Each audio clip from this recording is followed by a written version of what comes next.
All righty. We are back in the actuality. Welcome to the Soul's Direction at Angel's Citadel. I am Josh Wallace. I'll be your host and game master today. With me, we have most of my cast. We're down one today, and we're missing him, but we're gonna do something a little different today, I think. So hopefully you enjoy. And let me go ahead and get started with introducing our cast here. Chris, why don't we go ahead and get started with you? I am Chris, also known as Synth over on Angel Citadel, the Discord. I am playing Sterling Price. He once was a Vance, failed out, and we're gonna maybe see how that played out. All righty. And Jeff, let's do you next.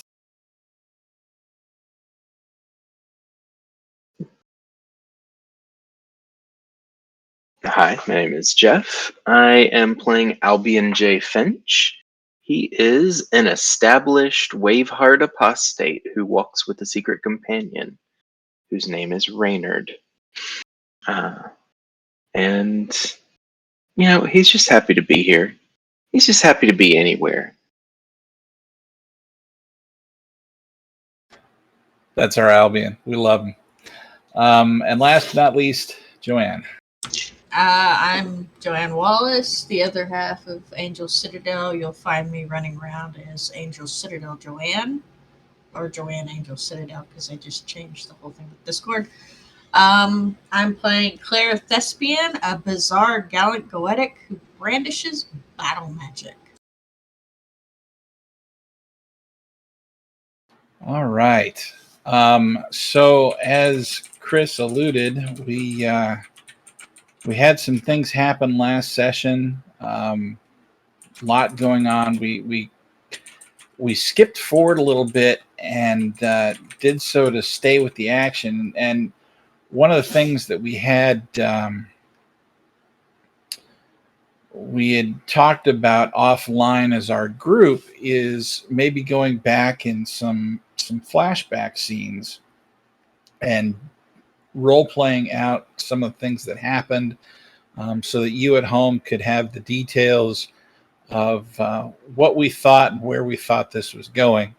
So since Kelton's unable to be with us today, I think that's what we're going to do is we're going to talk a little bit about what happened in the time before the bulk of last session that we only summarized. So without further ado, we'll go ahead and get started.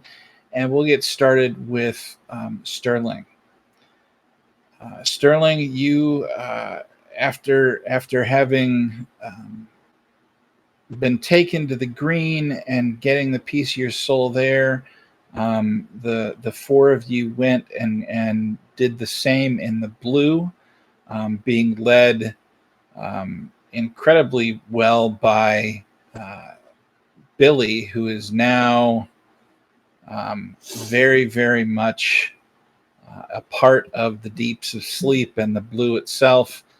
And so you came back and returned to your studies at the Vancian College. You are working towards, I believe, your third degree, if I'm not mistaken. And so you find yourself in, as seems to be how you end up always doing, in the campus library. You found a one of those hardwood desks, the tall ones that you can put books up on a shelf in front of you, and then there's room down underneath to do some writing.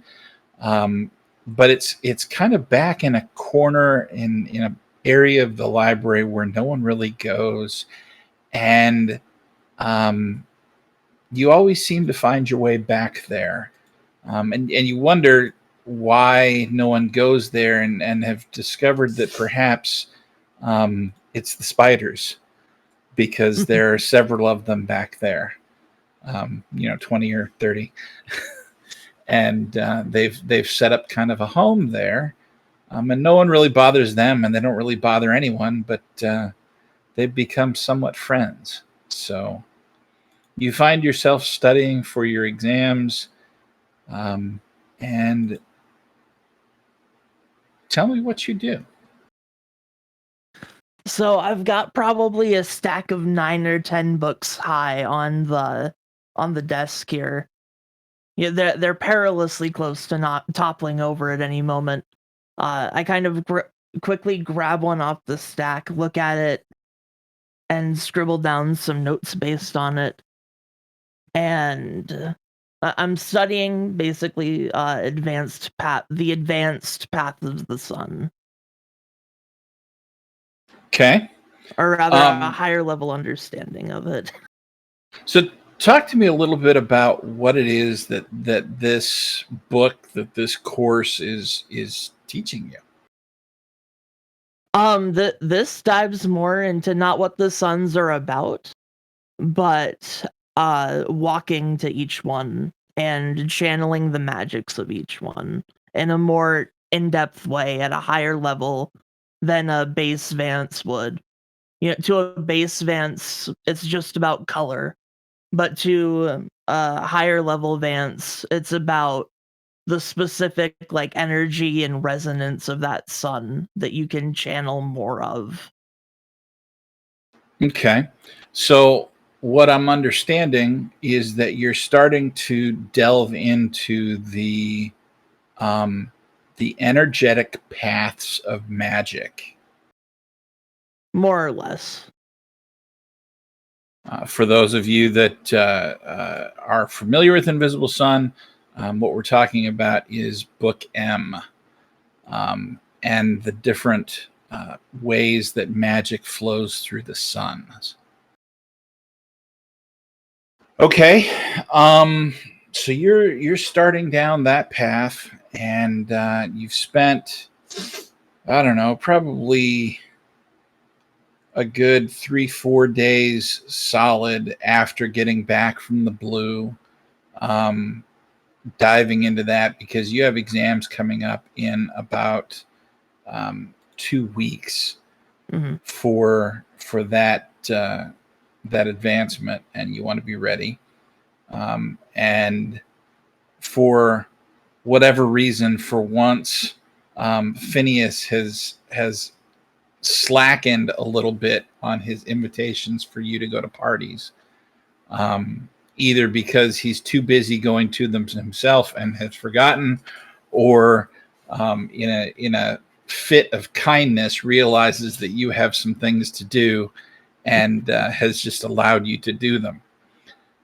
So you're sitting there studying, and occasionally talking with the spiders there, who will come over and look at the scribblings on the paper, and you can almost see them shudder in discomfort at the thought of that higher learning, and then shuffle off and do whatever else. When suddenly you feel a pressure on your mind, almost. Have you ever had the experience where the edges of your vision go black and it narrows, almost like a migraine? It feels a lot like that, but without the sharp pain. It's a very dull, very slow pressure, compressing of your mind. And as you blink and you're trying to sort through it, the scene shifts. You blink once and you're looking, and there's your books, and there's the lectern or whatever they're called. I think they're called lecterns. And then you blink again, and you see dark and red and massive gear-looking machinery. And then you blink, and the lectern's back. And that happens for a good solid minute before the pressure finally lets up, and you kind of are able to breathe again, and are back at the Vancian College. I look back up and all the books are knocked over. Yes. What was that? Oh. I rub my eyes kind of vigorously, blink a couple times, look down at the table. Does the scene change when I blink? No. Okay.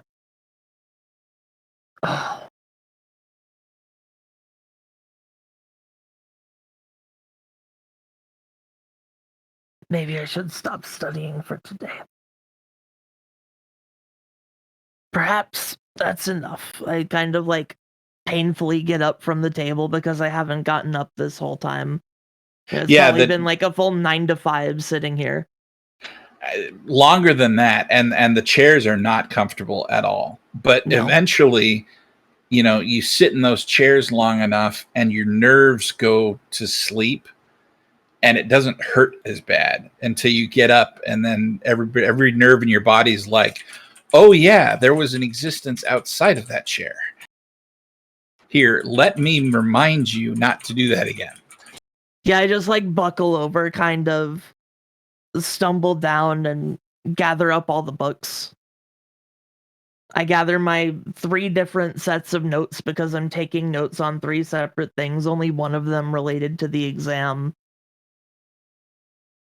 Okay, what are the other 2 things?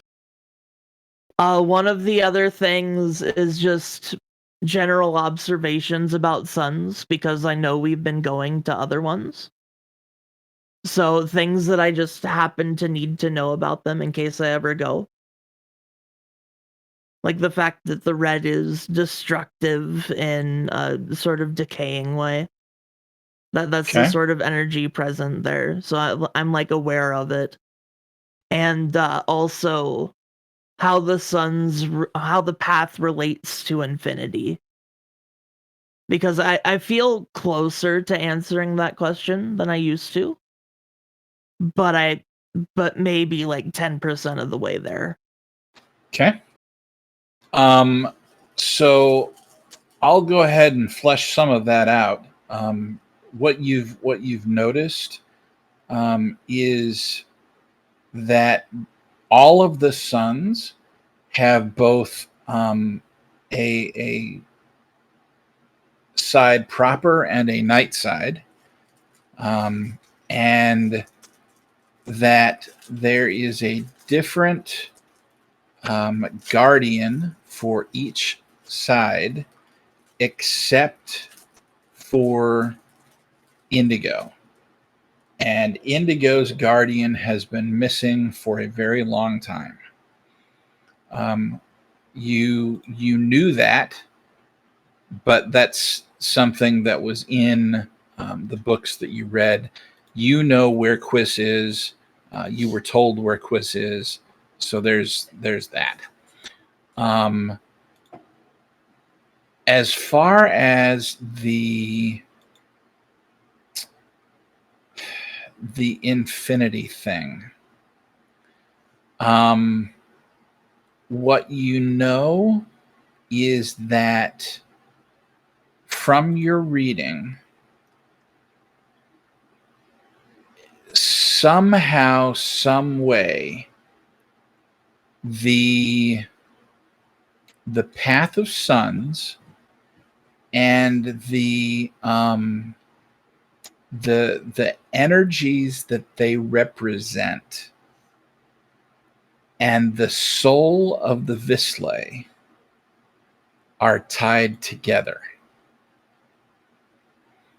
you're not sure how, and it doesn't say how. And this is not something that very many people spend time thinking about or researching, probably because it's too esoteric, or it's not a very practical or useful line of thinking. But there's been enough conjecture, I guess is a good word, that says this seems to be the way reality works. We should probably go on to more practical things, so we're going to leave it there. But this is probably the way reality works, and once we've studied and mastered other more important things, we can maybe come back to this someday. But nobody ever came back to it, and that's kind of where most of the texts that you've seen leave it, if they touch it at all. That makes sense. Yeah, this page of notes is definitely the shortest out of all of them. A few footnotes, a few references, that's about it. So you decide you're done studying. What do you do? I return the books relatively calmly. I make sure they're, nice, dusted off. Whatever, since we were in the dusty spider corner. Make sure it didn't crush one of them. Then I head out, get some fresh air for a couple minutes. Observe the campus. And then I think I'll head over to Albion's. Okay. Let me back you up just a quick second. So Okay. you said you'll observe the campus. Yeah. You let's go ahead and draw a Sooth card, and then I'm going to have you make a roll. Okay.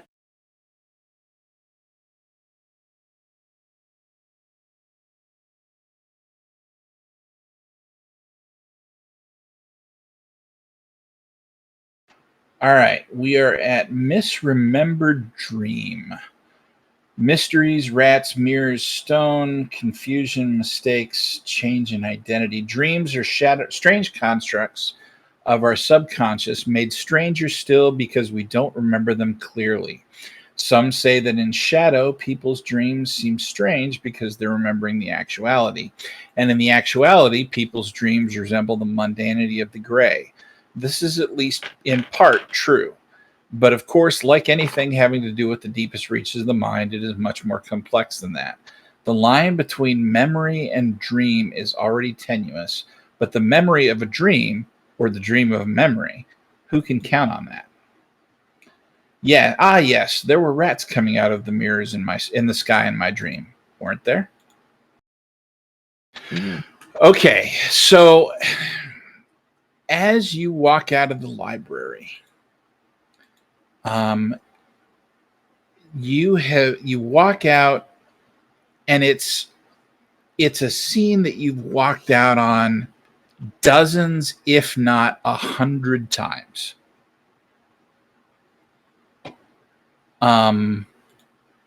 You see Vancian students walking back and forth from classes in robes and carrying books, and it looks stuffy and it looks boring, but it looks like a college campus, right? The worst kind of dance imaginable. Exactly. What feels different, what feels almost like the sinister twist in a dream, is the oppressive feeling on campus now. There's no real conversation. There's no, I mean, there wasn't a ton of laughter before, but any laughter at all now is gone. Extra non-studies related conversation, you don't hear any. You don't see people, off to the side working on casting spells in a controlled area or anything like that. It's all grays. It's all subdued. It's all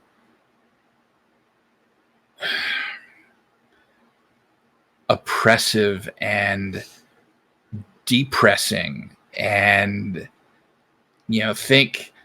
think old London, right? Everything's gray and rainy and sad, and people go into a bar and you look around and everybody's got their nose in their tankard because nobody's talking to anybody because they're just done, right? Mm. It feels like that.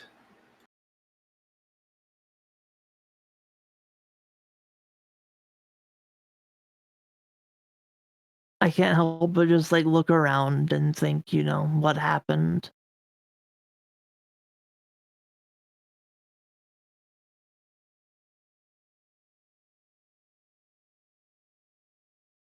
Literally, I know what happened, but the fact that it affected the area this much. Yep.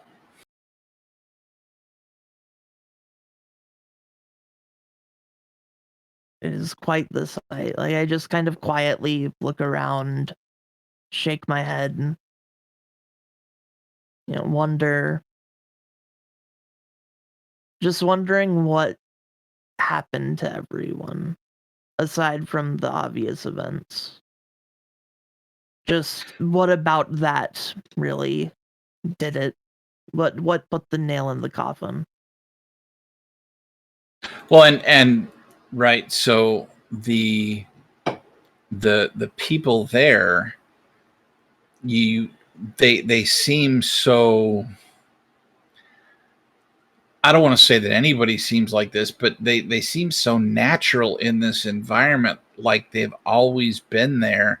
You start to wonder if what you knew before was some kind of misremembered dream. Mm. Like it was always this way and you just wanted to believe otherwise.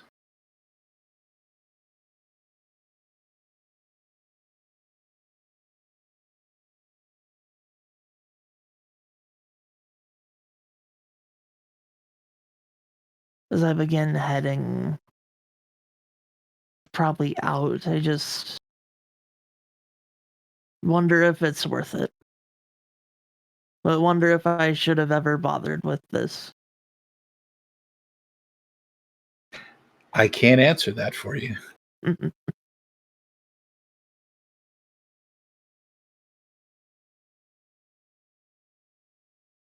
I'll leave it a mystery. So you're heading to Albion's. Yeah, did you want to roll? Yes, I would like a roll. 1. Okay. Never mind then. You're heading to Albion.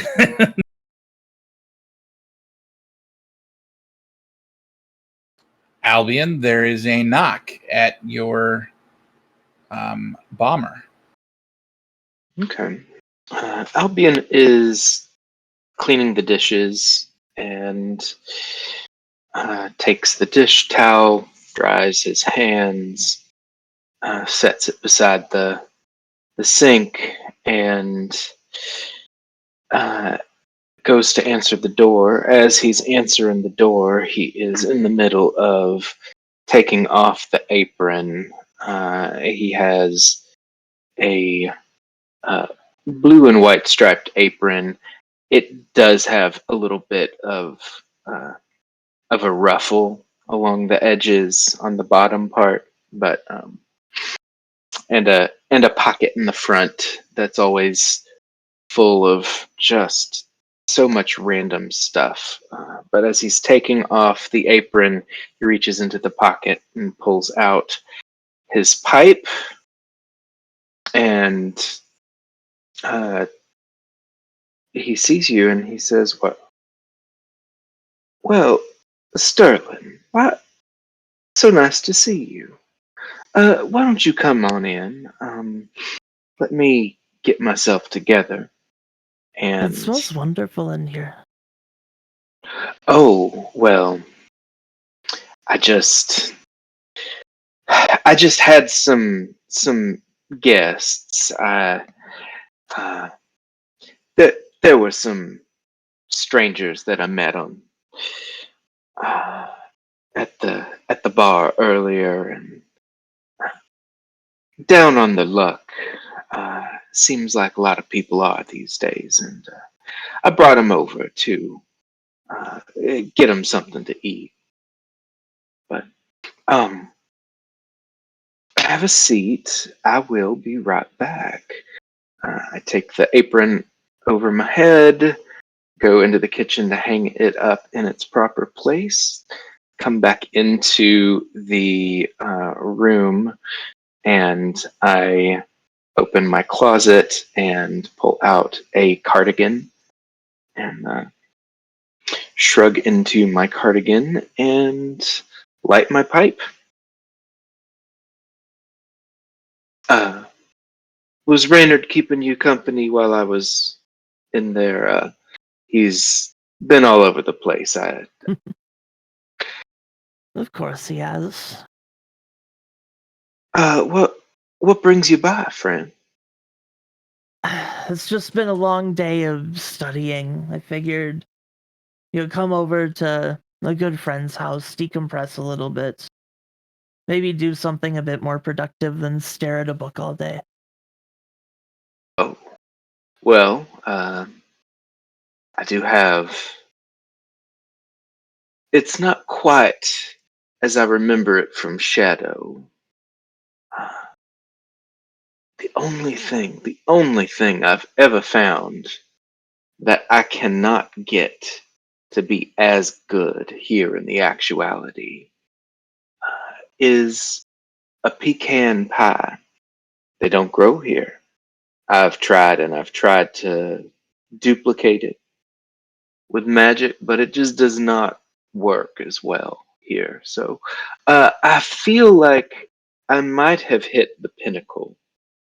Uh, it's by no means the pecan pie that I recall, but I think it's very good, and I could warm some up.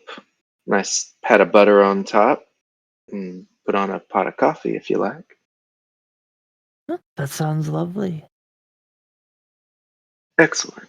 Why don't you come into the kitchen? You look like maybe you need a kitchen table talk. That might be in order, sure. And you see him kind of like rubbing the back of his head. Uh, yeah, you sit down at the table. It is sort of red. The chairs are sort of red vinyl cushions that are kind of sparkly a little bit, and the seats themselves, the chairs are made out of chrome and are very like 1950s style. And there's Mhm. um, a chrome table with a silver formica top and and a little red runner on it. And he goes to the ice box and pulls out the pie and cuts off a slice, drops it in a skillet with a slice of butter on it, pops it in the oven for a few minutes, and then starts putting on a pot of coffee. You look like something's troubling you, friend. I mean, I've been outside. I know what it looks like. It's strange. It's like the people all look like there's a war on, but if there is, it's mostly invisible.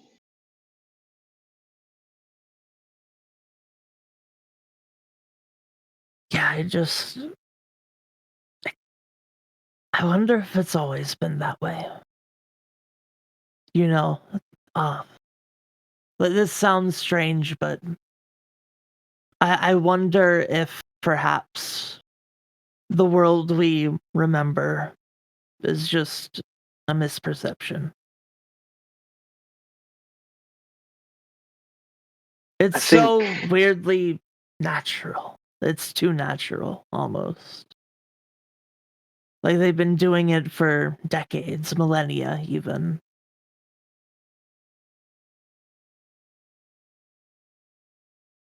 it's the strangest thing. I was reading a book the other day, and well, when I say reading a book, I was visiting with Billy in the deeps of sleep and perusing his library. There was a passage discussing a Visley council ruling Satyrine. No mention at all of the Deathless Triumvirate. Hmm. Can you imagine what that world would look like? It's probably what everyone means when they're talking about the actuality, not what it is. Like some idealized version of it.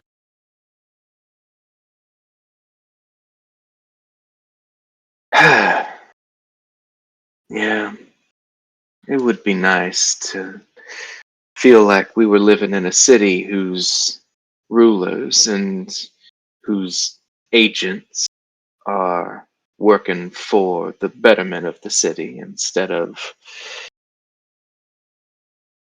moving in secret. But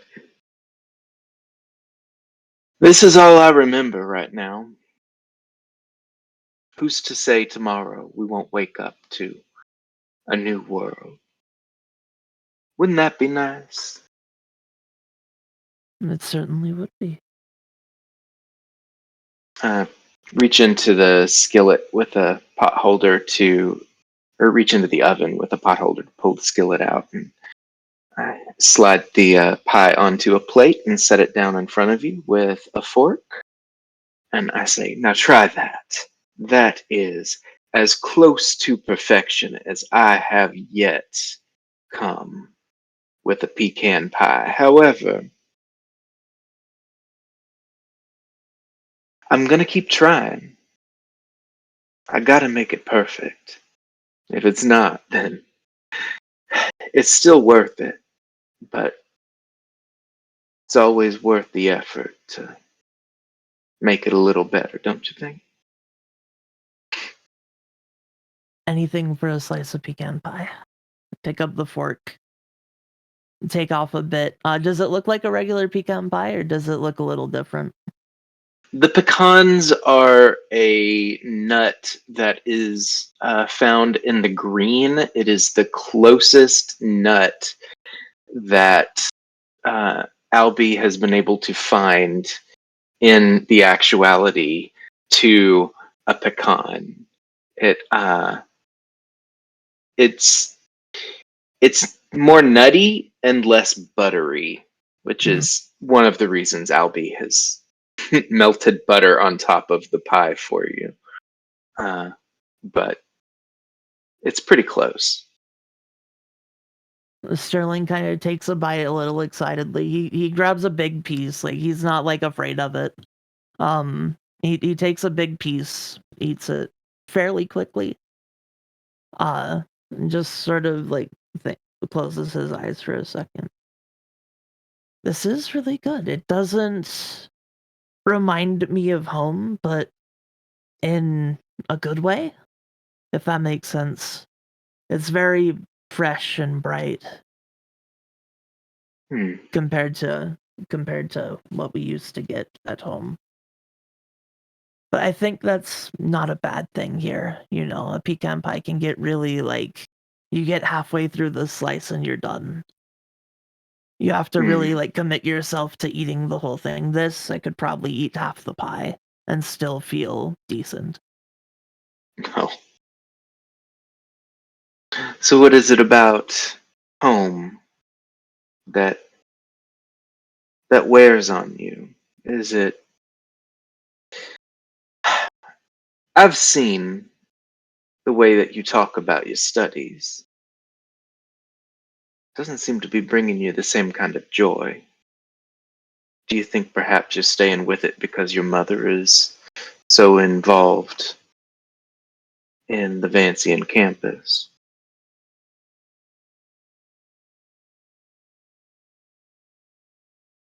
You know, probably. I don't see a better reason to stick with it, frankly, especially not with the way things are lately. It's looking more like Shadow than it looks like anything else. Well, I'm not trying to bring anyone over to the dark side of apostasy, but there are other ways. There are other studies. You might want to think about it. Fair. Fair. I'd rather not dwell too much on that. I've got a couple more concerning things. Back to perception. While I was studying, I felt this pressure on my mind, and then I blinked, and I wasn't physically there, but I saw a deep, dark red. He closes his eyes, trying to remember what he saw. There were gears, I think, the shadows of them.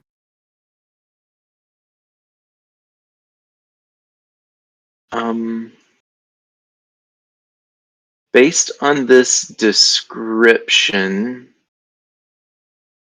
could I make a magical lore roll to see if I have any comprehension of what a vision like that might involve? Sure. I just realized I don't have my dice. Hold on. What? I know. The cat has been getting into all of the good dice, and I've had to hide them away. Okay.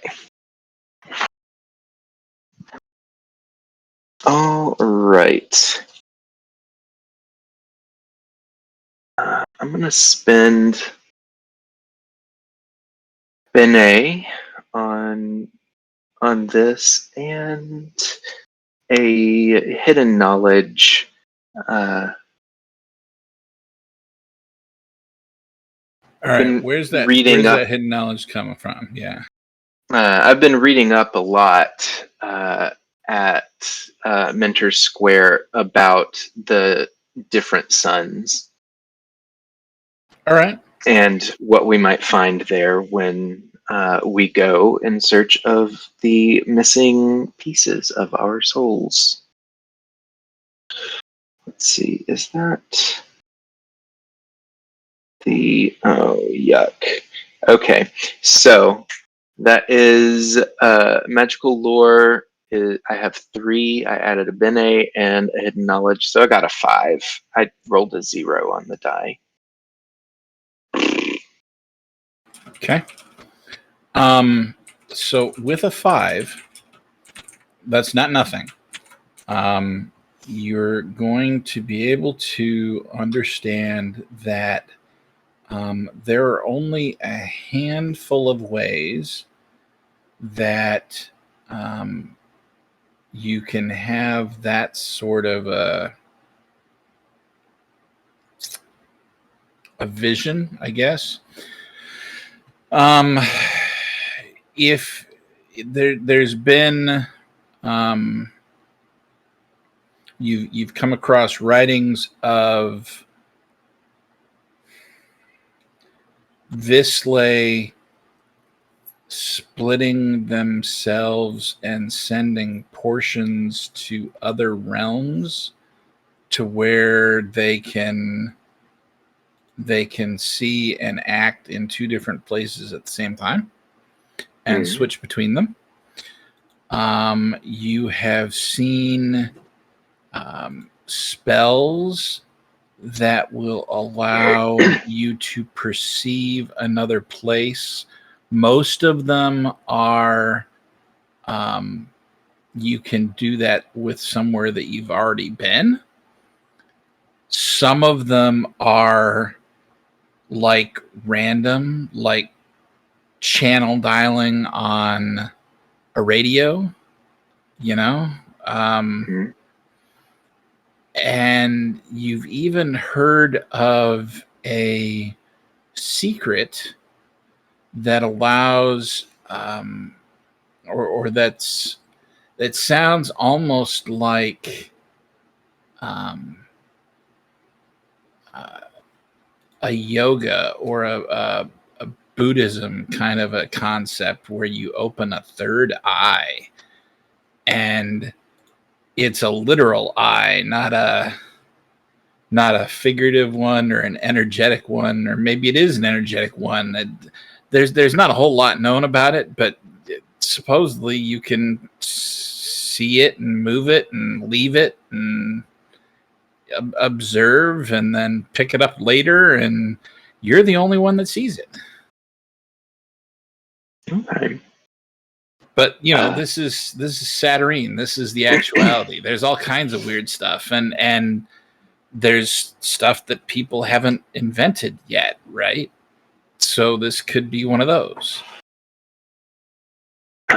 Well, have you been having visions like this frequently? That was the first one. Oh my. It didn't feel like viewing through a window. It felt like I was there, but I wasn't physically there. Well, perhaps that's true.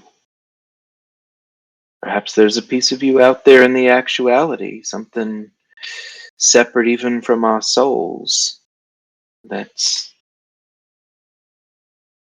waiting for you to find it. I'll have to look. I finished the pie. Have a sip of coffee. So, enough about me.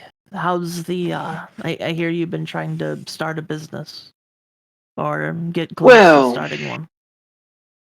I have been taking on a case here and there, mostly lost animals or lost love. I did learn some compromising information about a young man's partner who tried to put a knife through my throat. That was unpleasant. Raynard bit him on the ass and chased him off, though. I think it's been going okay. Word of mouth and my business cards, of course, have been helping draw in clientele. But I feel like a lot of people out there are kind of closed off right now with the way Saturnine has been recently. It's a slow process. It sounds like one. It sounds like a slow burn. say is, I know you. You don't have to stop at lost animals or spying on a loved one. I'm sure you could go much further if you wanted to. If that's something you'd be willing to get yourself into. Not to say we're already not in a huge mess, but Solving crimes, perhaps mysteries. Oh, just like I've one of read so those TV many of them. shows. T- oh yes, television. I do remember television, only a little. I I always gravitated more to the radio and Shadow. Mm. Television didn't come along until, well, I was already well into my adulthood, and it just seemed like another complication I didn't need. Where I'm from, it's something we definitely grew up with. Watching this Mm, box in full color. full, Strange. full color, you say? Hmm. Huh, that would really be something. Well, uh, have you heard from Claire lately? I can't say I have. I've been too wrapped up in preparing for another exam. I haven't either. I've been worrying myself sick. She hasn't been back to her home. Billy's been looking for her a little bit. I've been inquiring about it, but haven't found anything in particular. It's bothersome. Certainly, it's bothersome. But I think that your issue uh, with school might be something to think about. I do have I do have some other contacts, apostates like myself, Mhm. who you might be interested in talking to. They're perhaps a bit more interested in proselytizing and bringing people over than I am.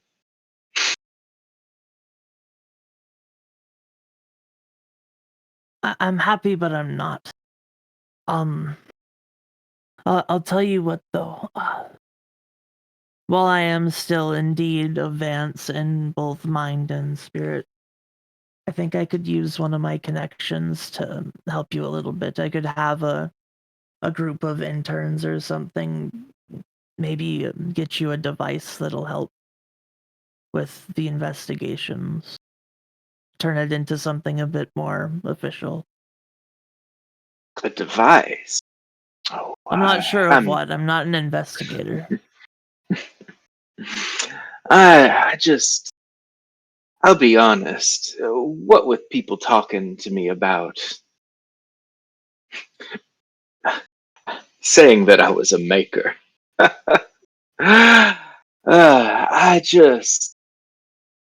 I just don't know that I put very much stock in devices at this point.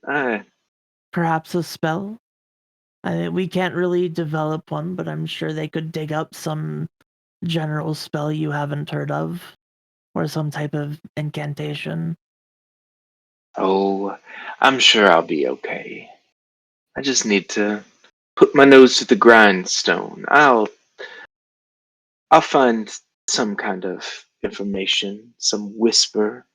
Uh, Claire can't be just gone. No. If there's But anything you do need help with in terms of getting your business off the ground, then I'd be more than willing to help you. you darling heart, thank you very much. I do appreciate it, but I I'm gonna let it develop organically. I respect that. In terms of Claire, I'm going to, at the risk of sounding harsh, I'm going to worry about something that I can control. I think I need to find wherever that vision was coming from.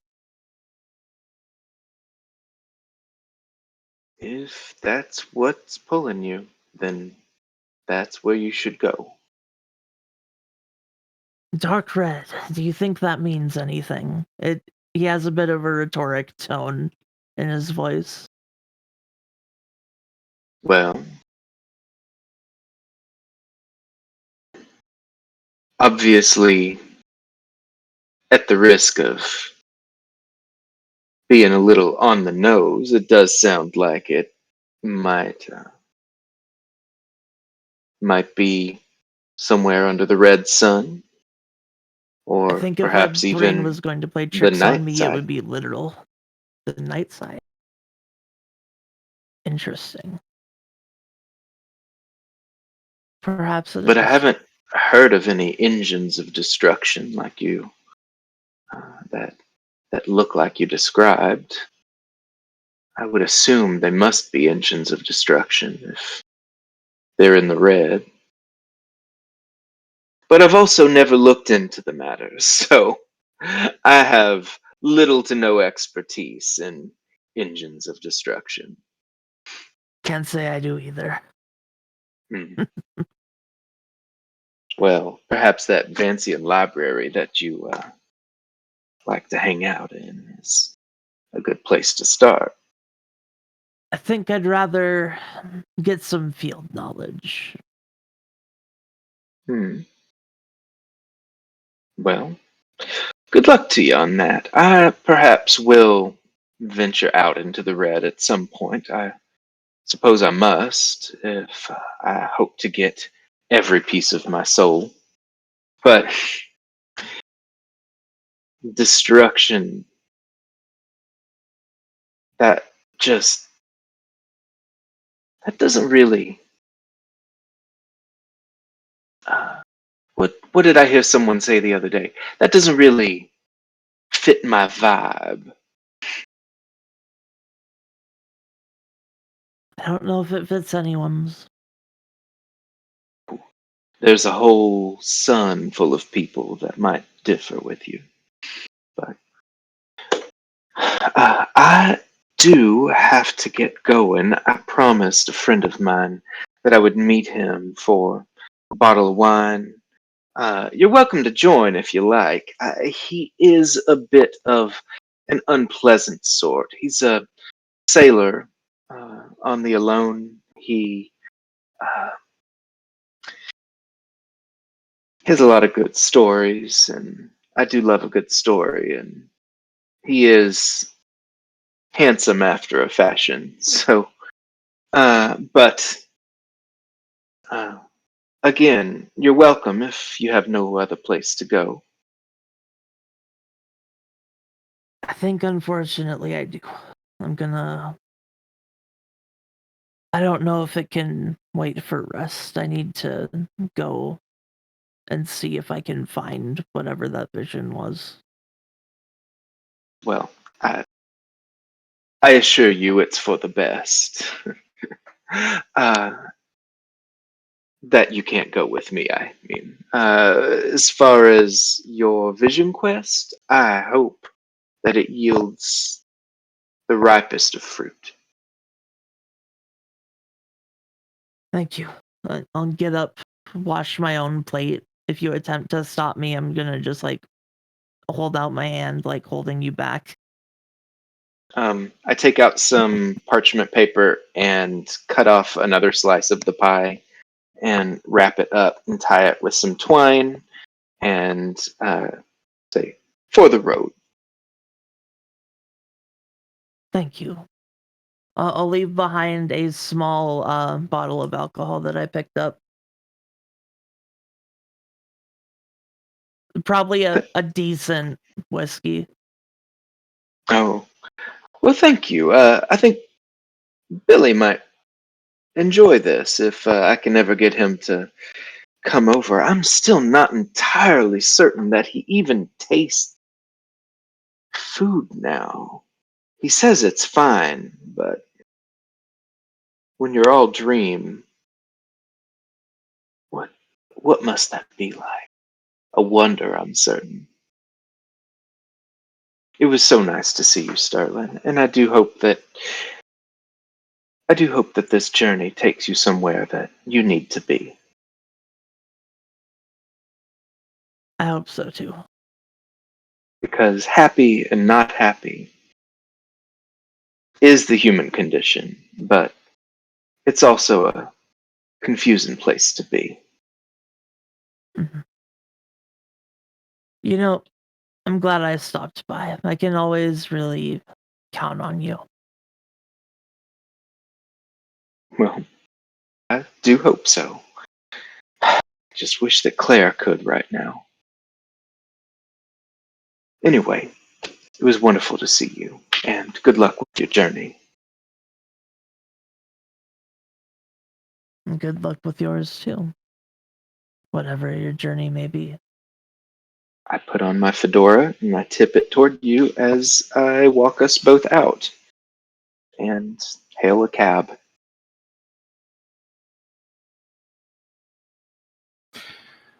The cab arrives and collects Sterling and takes him back towards Phineas's house where he lives. In the cab, you feel that same pressure building. And you see it again. The back of the seat, then this dark red mechanical grinding and stone that looks to be carved out of place.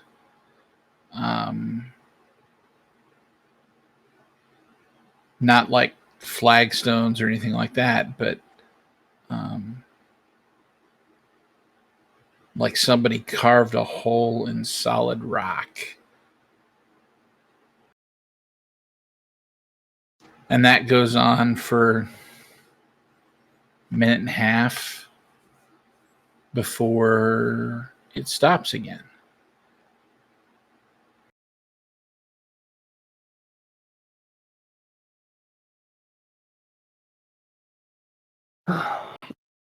There it is again.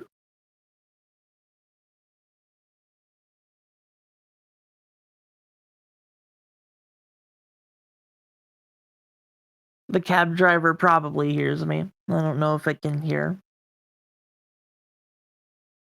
The cab driver is a fish, Hmm. or at least has the lower body of a fish. The upper body is mostly man, except for the head, which looks like a giant fishhook. It doesn't seem to make him worse at driving or anything. It just is. Yep.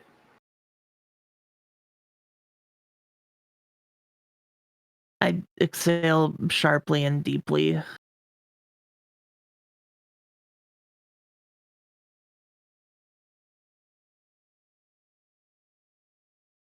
All right. I think I'm like talking to them now as if they care or are going to respond at all. I need to find my way onto the red sun, but do I want to bother studying first? Does that seem like a good idea? Or should I just put my knowledge to the test? see what I can do without burying myself in a book.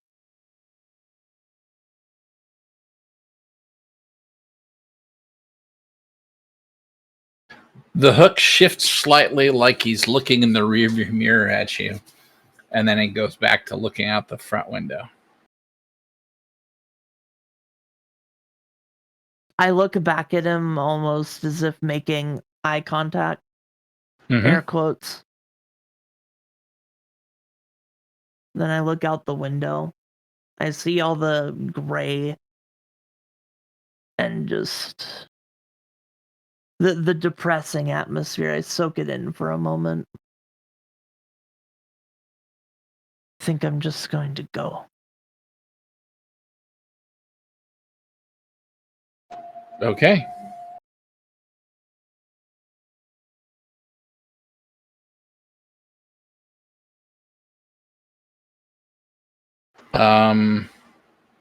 I presume we are purchasing a sunship ticket.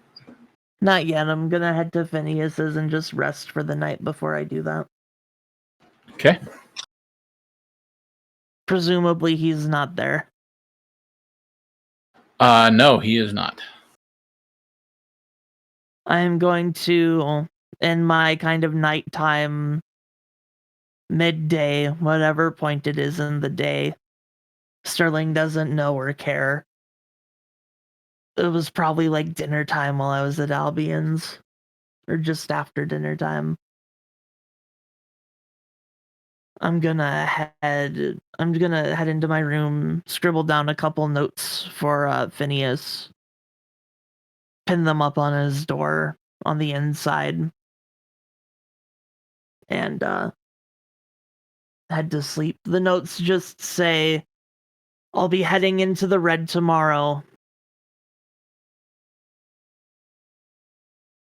I'll grab you something from another sun. Maybe it'll be exotic. That's Okay. the gist of it. The other option that you have, by the way, is that Albion can open a color door for you. I'll probably get a sunship ticket. Okay. All right. You sleep the night away, and it's not a very good night of sleep. It's a full night of sleep, but there's tossing and turning and general unease.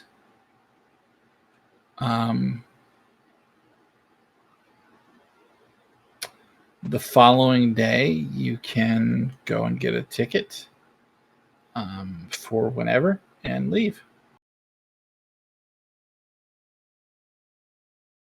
Yeah, that sounds like the plan. I'll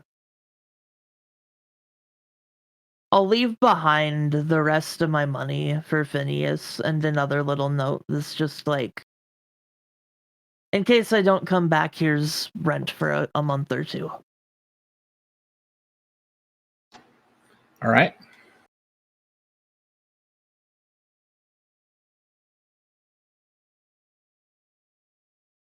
Which is strange because I don't normally pay him rent.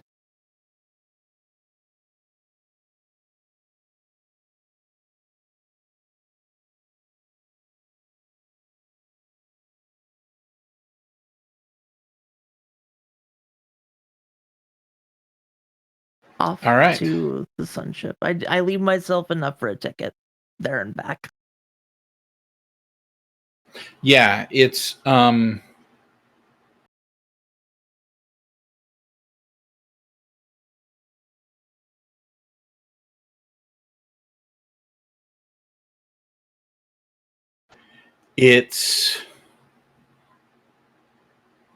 5 crystal orbs.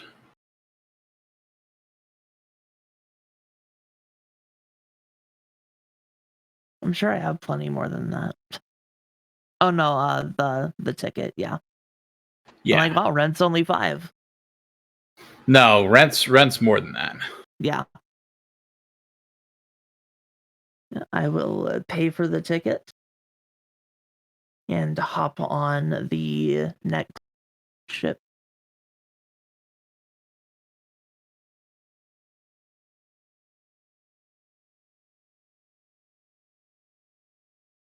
Yeah, in the book it says 10 gem orbs, but we're gonna go with 5 crystals just cause. You board a massive vessel that looks like a galleon and a whale fell in love and had a baby. It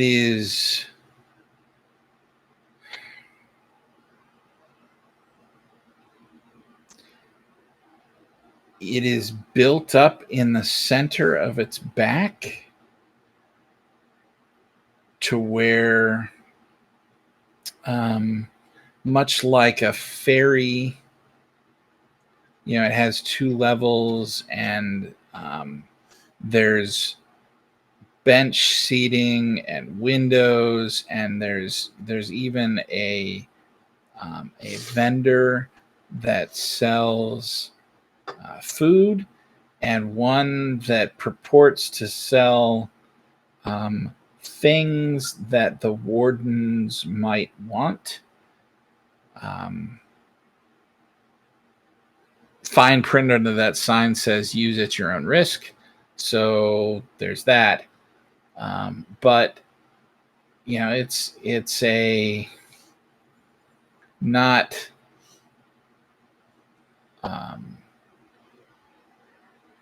not an uncomfortable mode of transportation, but it's certainly not luxury by any stretch of the imagination. Mm-hmm. I'm sure there's first class I could have purchased, but no. Well, and most of the time, right, people that or Vislay of any real power have other ways to get from sun to sun. Mm-hmm. So this is very much for the common folk.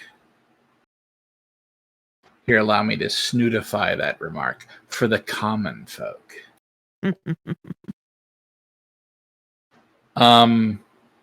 It takes several hours because they obviously have to stop.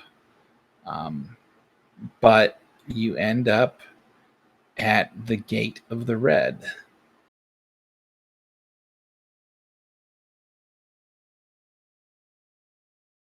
I stand there and look up and observe the gate for about a moment. It's massive. It's 50 feet tall. Each side of it's probably 25 feet. So you're looking at, 20 feet maybe. So 50 by 40-ish, maybe even taller. You're not quite sure. There is the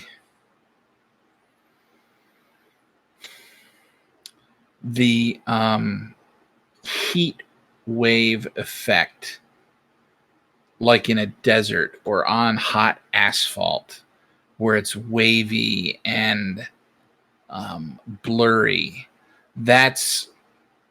This gate is bleeding off heat in such a way that the entire area around it is blurry and wavy.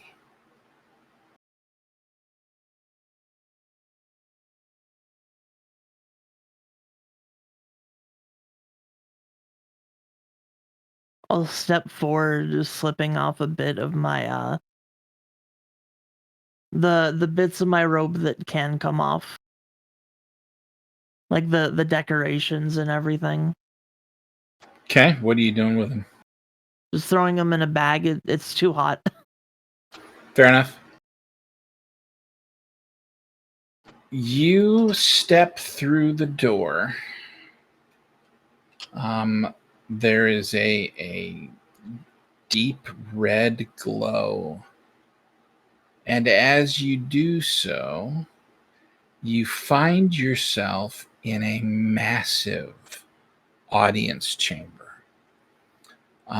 Looking around, you see what looks like a castle. It's or a fortress of some kind. It's very flagstone, and there are really no decorations per se. There's none of the carpets or the tapestries hanging on the walls or anything like that you'd see in a medieval castle. But it's the floor is worked stone. There are supportive pillars everywhere, and the walls between where the windows are all constructed. Looking through, or looking out, I should say, the windows, you can see heat. You can see light, although it's a very deep red.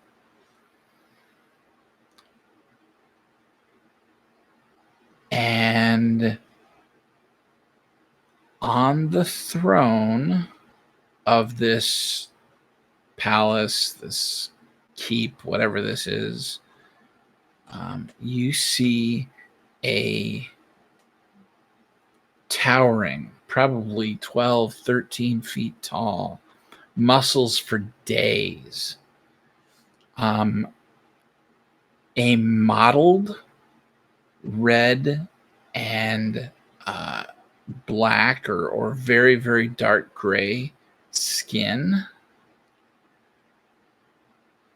is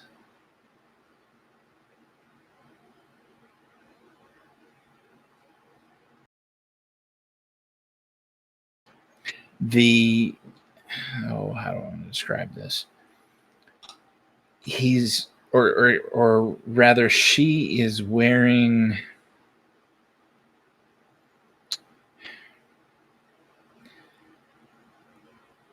a large breastplate with one shoulder covered by a metal armor piece, and then kind of around the armor is not a cape, but like a draped finery, except the edges of it are all threadbare. They're frayed, and they are torn in places, like like a knife got to them somehow and slit it. And she is sitting on this throne, and she is muttering to herself. And you're probably 200 feet away, and you can hear it like it's clear as day.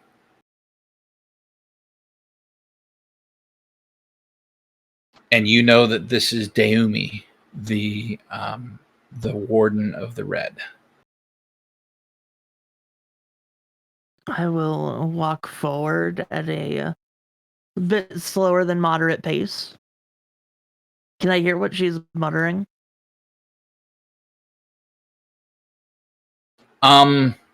You can make out words, but none of them make any sense at all. Okay. It's like she picked up a dictionary and flipped it open to a random page and says a word, and then does it again. Flips over to open to a random page and says a different word. It's monkeys on typewriters typing Shakespeare. It just doesn't make any sense.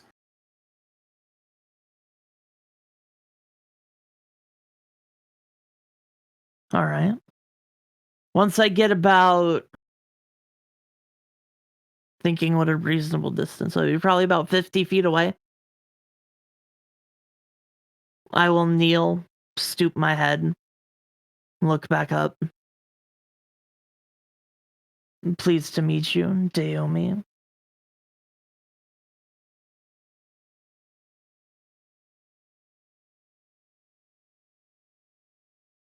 There is only the briefest pause in her muttering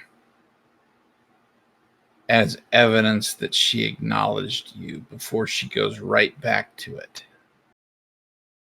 You now also see, being close enough, that the muscles on her body, and there are many, she's built, twitch occasionally, like ticks or maybe even like a very brief seizure or something, that it's almost like there's absurd amounts of energy stored up in this frame that's scratching and trying to get released. Mm-hmm. Do I know what they want to get into the red? Yes. In your research, you have discovered that they want something valuable personally to you, that will be destroyed completely, as in cannot get it back ever. Mm-hmm.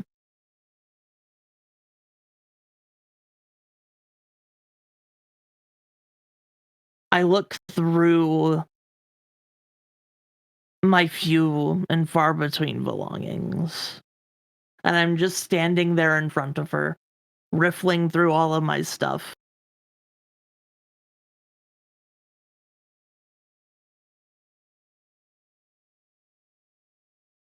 Like I even at one point like dump out my belongings onto the ground and just look. And I grab my shadow memento, my little marble with a infinity sign on it. I look at that, clutch it, shake my head, and put it back into my pocket. Okay. I slowly gather up all of the belongings from my bag, except for the Vancian decorations. And I look up at her, stand up, hold my arms out in a shrug. Well, like a proper Vance, I have come entirely unprepared.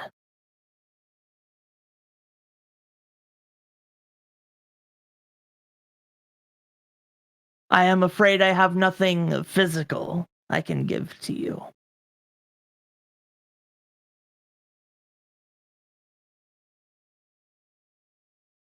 At this point, her speech gets even softer, almost a whisper, and you stop being able to pick out the words. She gets up, kind of crouches, and slowly walks around you.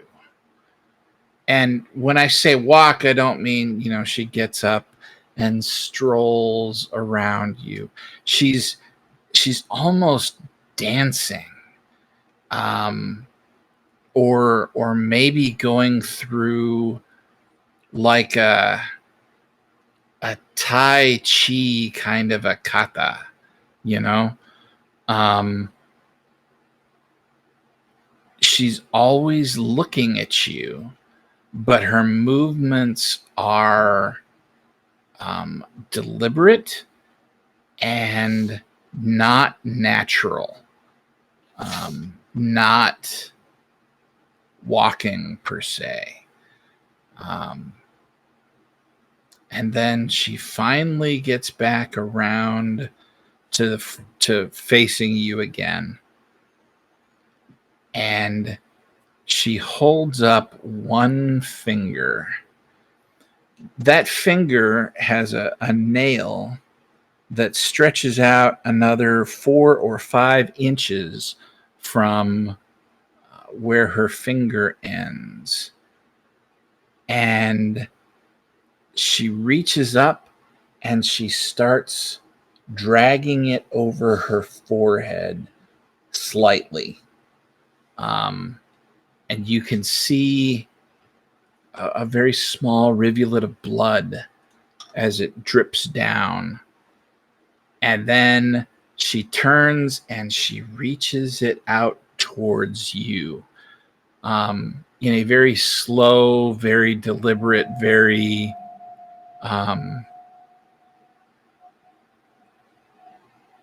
tentative, hesitant, questioning way.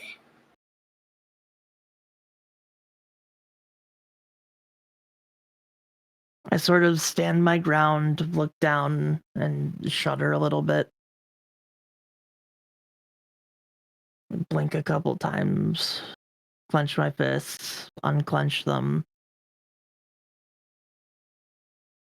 sigh deeply. I think back to the conversation I just had with Albion.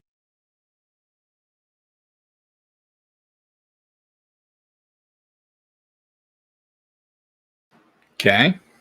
And then I drop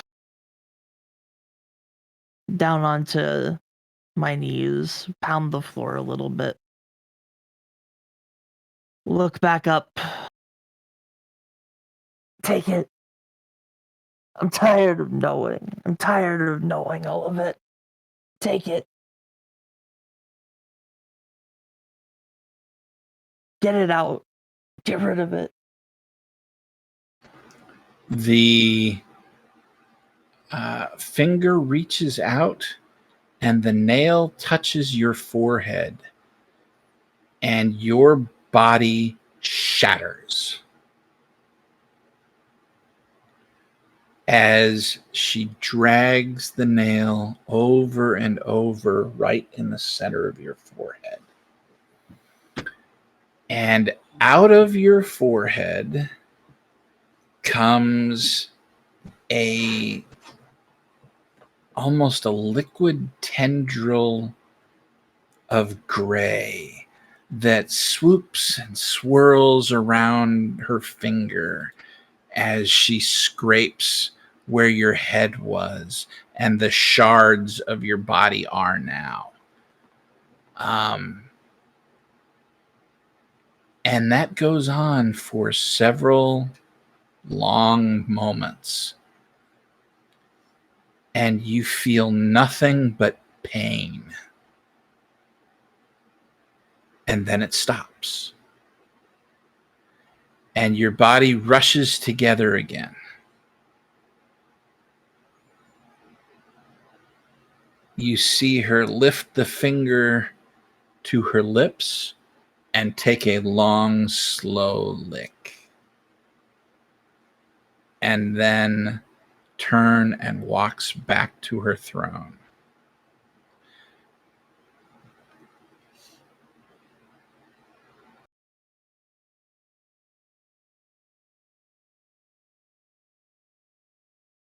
I sort of look around, kind of blankly, staring at everything around me. You see shadows moving almost like flames now in the throne room. And each one of them seems to be looking at you.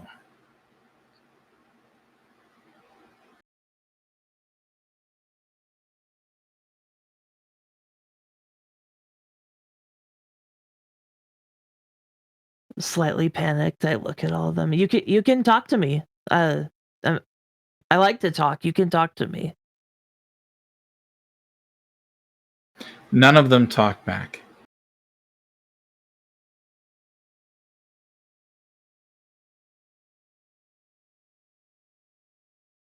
I walk over to one, quickly look down, look back up, look to the side. It's like looking in a mirror, a cursed mirror, a mirror of curses, say. And my mind trails off.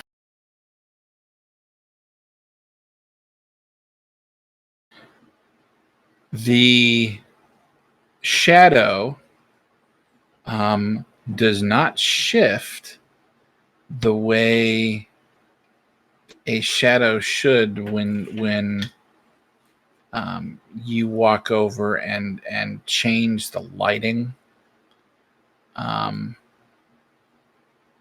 then you blink and it's back to the way it should be.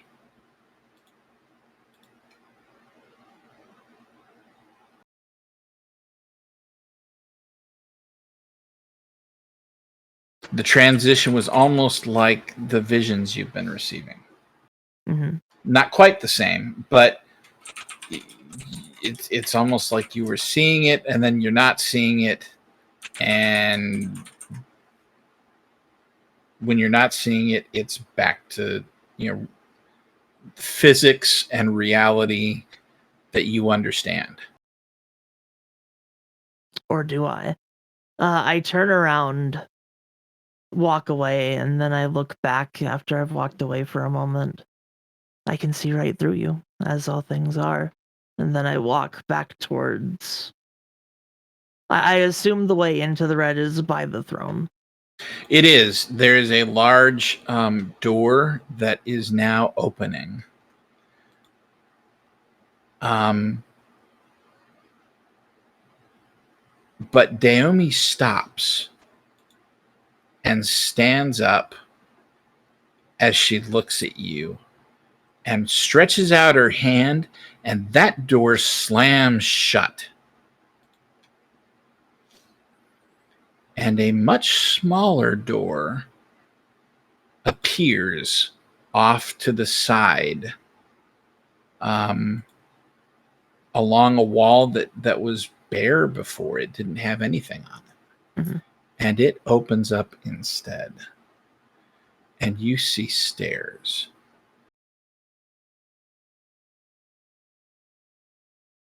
I pull a book out of my bag. I don't read it. I just flip it open to a page. I look at the page.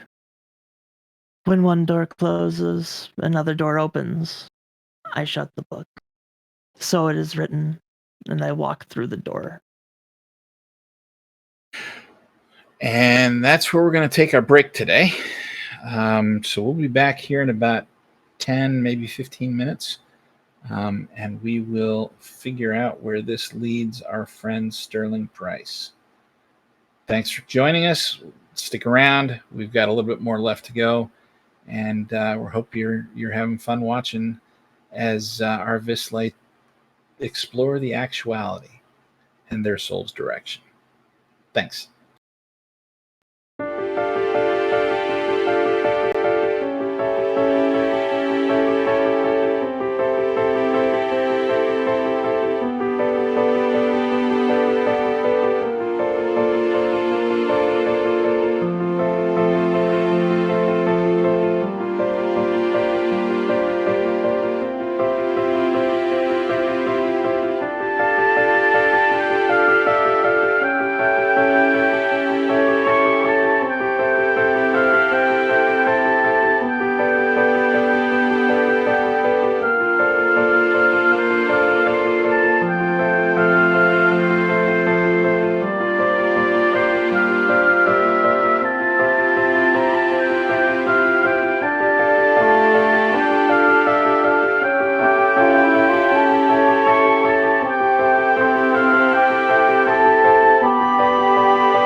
Okay, thanks for hanging out with us. We're back in the red with Sterling Price.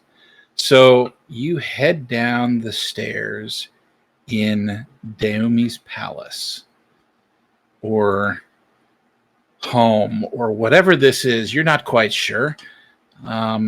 It doesn't really. The books that you've read about the. Okay, that's bad. The books that you've read about the red don't really say what it is. It's this place that exists between the gate and the red, and it's where you find Doomy. Is it a home? Is it a castle? It sure looks like a castle, but you're not quite sure. So you head downstairs, and the stairs go down for a very long time. As you go further down, you do notice, and I'm not going to make you roll for this, but you do notice that the heat that you felt from the portal, from the windows, it dissipates. It gets colder by degrees as you go down further, which is kind of the opposite of what you'd expect from the red. And when you get to the bottom of the stairs, it opens up into some kind of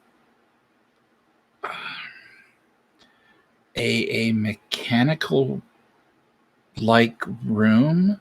You see demons everywhere, and they're all busy operating equipment. Like one of them has kind of a handle that he's rotating on the wall, and that's rotating a gear that's on the wall that rotates some other gears, but they go into the wall, and then you don't know what happens.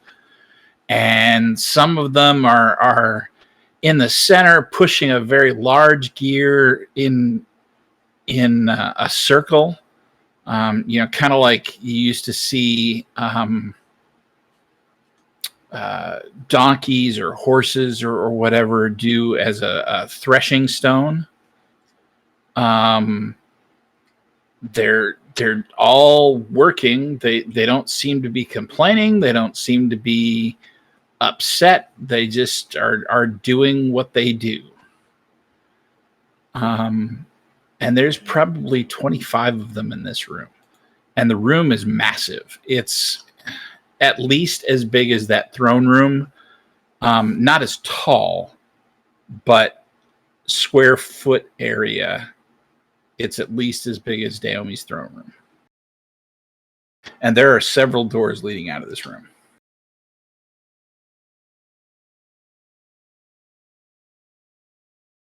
Do the doors seem to indicate anything, like where they might go? No.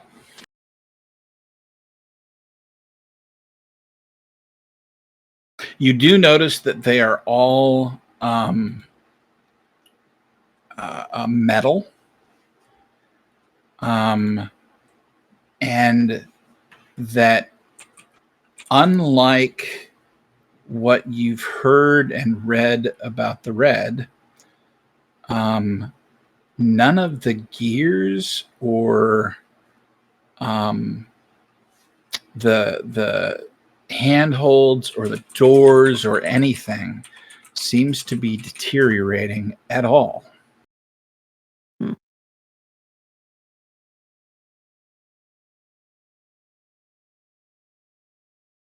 I'll watch the demons spin the gears for a little bit, kind of mesmerized by them turning. Okay. Yeah, like someone with ADHD seeing something shiny. That's pretty much where I'm at with that. As you watch the pressure goes in your mind, and you see that vision again. It's stronger this time. So in the 2 times before, in the cab and in the Vancian College, there was more time, more frequency where you were, what you were seeing in the center of all that blackness and pain, was where you are, either the back seat of the cab or the lectern where you were sitting studying for your exams. This time, it's the opposite. You're seeing that massive gear turning in a dark room. As you're able to look around a little bit, and you seem to be in a corner of the room. And the gear that you're looking at is rotating through a wall.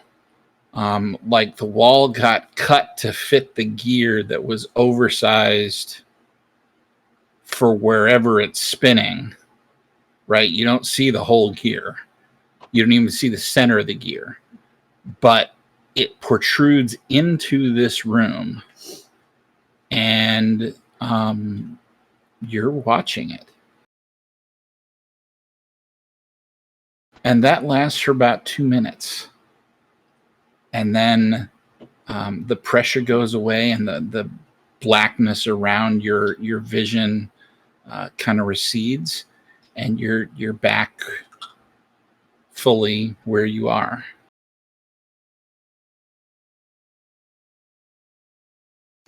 One of the demons kind of looks over at you and says, "Are you all right, or are you going to be dying here soon? Because I don't want you dying on my floor."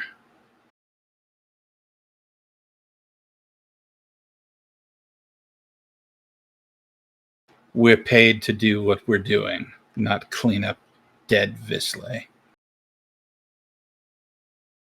I start thinking of my response, and then I get the whole monkey on a typewriter kind of thing going on in my head. Like, I start to formulate the response. Like, oh yeah, I'm March praise.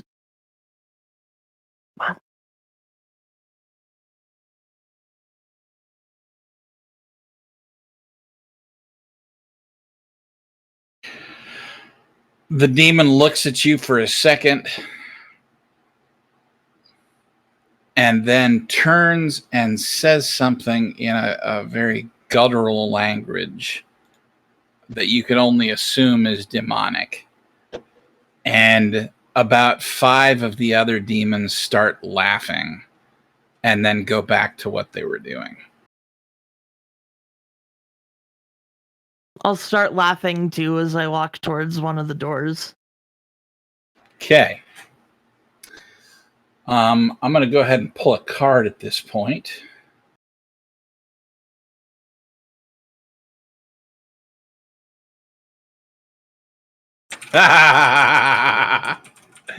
Okay. The card is Lucky Coin. Notions, cats, clocks, wind means good fortune, wealth, freedom, unexpected luck, and unstructured. So we put a lot of value in objects. We place a lot of our importance in their presence in our lives. Some people might have a favorite shirt or a trusty handkerchief, or, of course, a lucky coin. Armed with a talisman such as this, no harm can befall us, but we only barely understand the truth of such things. The luck they bring, if they work, never comes in an expected form. Okay.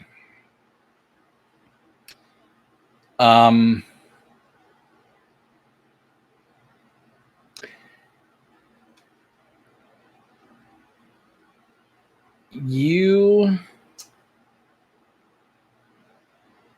You open the door that you're walking toward. And as you look into the room, you find a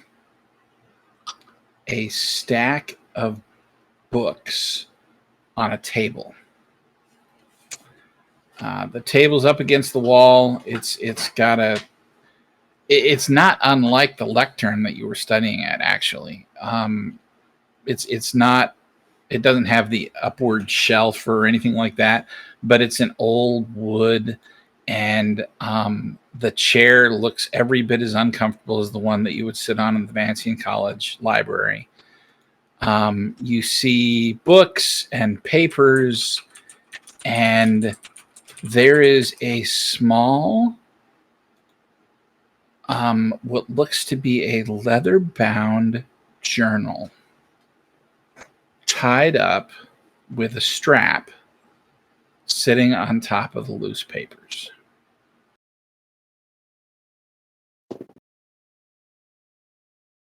Cannot help myself but to go look at it. Okay.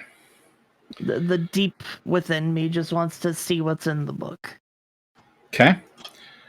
The book is blank. However, along the inside flap, you see script. Looks like runic script. And you happen to have read about this particular script before. What this is an object of power known as the Journal of Keroneth. And I'll put that in the chat at some point. Essentially, this journal writes itself. Once a Visley activates it using the runes, it will put in the journal whatever the Visley will tell it. And so unlike typical handwritten letters or pages where people will write in a size that they can easily read, this journal will write in the absolute smallest script possible.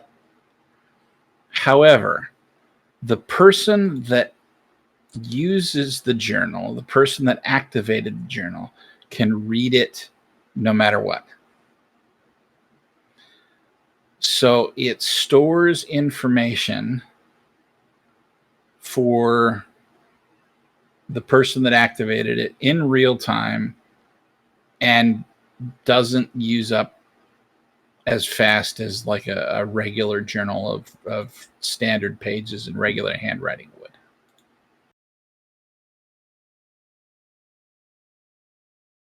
I'm going to look around. Is anyone looking at me?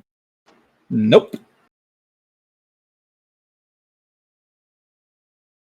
Did I shut the door behind me? I don't know. Did you shut the door behind you? I'll run back and shut the door. The door is now shut. I'm gonna sneak the book into my pocket or into my book bag. Okay. I'm not gonna activate it here because that might end up being a little too obvious. So.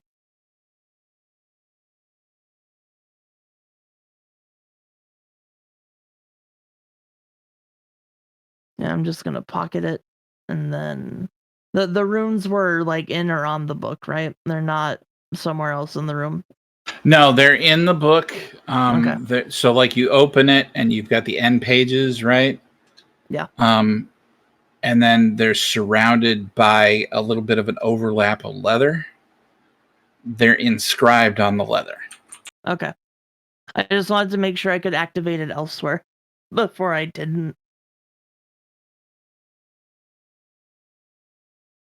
Yeah, I'll just take it, and then I'll look at the other books in the stack, glaze my eyes over the titles of all of them, and not give them any more heed.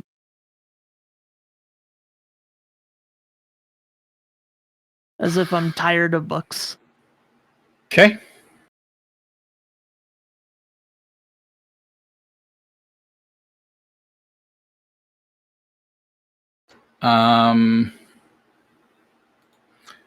All of those books appear to be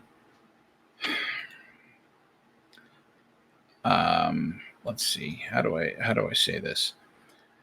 Not like a history of the red or a history of demon kind, but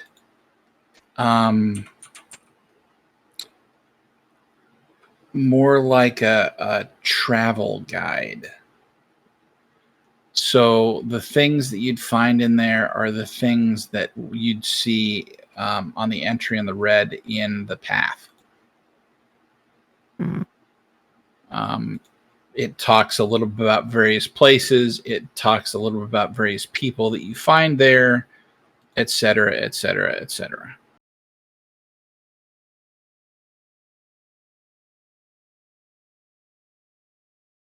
One of them seems to be a treatise on powerful demon generals of the red. Again, not like giving any super ultra awesome secrets or anything, but who they are, what they do, what they're about, etc., etc.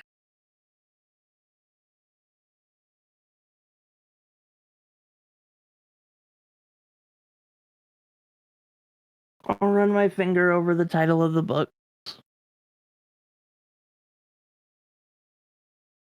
I'll grab the Demon General one, thinking of Claire for a moment. Okay. And then I flip open the travel guide. Yep. Open it up to like a random page. And it happens to be the page with the potion maker that I knew about in the last session. In Pithsis? Yeah. Like, I open it up, I look at that page, skim over it, then close it, throw the book over my shoulder. Like, I'm not reading all of that. Okay. You throw it over your shoulder and into a bag or away from just me. Onto the floor. Onto the floor. Okay. It is now tossed onto the floor. I ain't reading all that.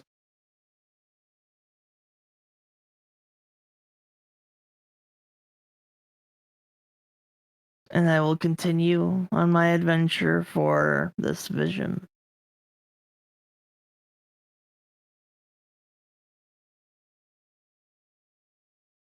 Is there a way to go deeper, or do I have to go back out into the main area and pick another door? For this one, you have to go back out in the main area and pick another door. I will do that.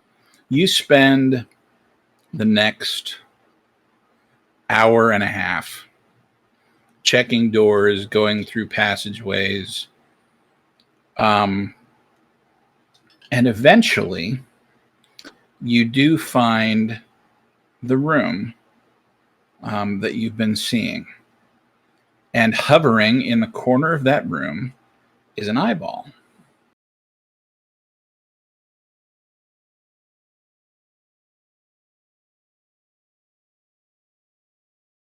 I will squat in front of it and just stare at it.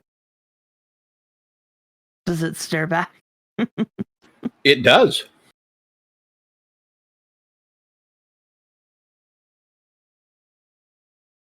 In fact, it's a rather uncomfortable feeling. Mm-hmm. Not like a a self-conscious uncomfortable, a physically uncomfortable feeling. Mm.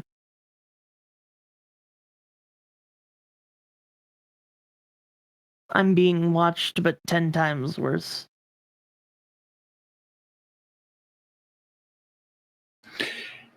That it's more like vertigo, right?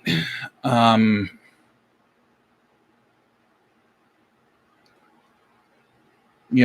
weird sensations that you can feel, like the sensation of falling when you're dreaming, or a lack of perspective, or a losing of perspective when you're looking and standing in between and looking into two mirrors facing each other. Mm-hmm. Or when you're in a sound deprived room, or a sensory depth chamber. It's that kind of uncomfortable.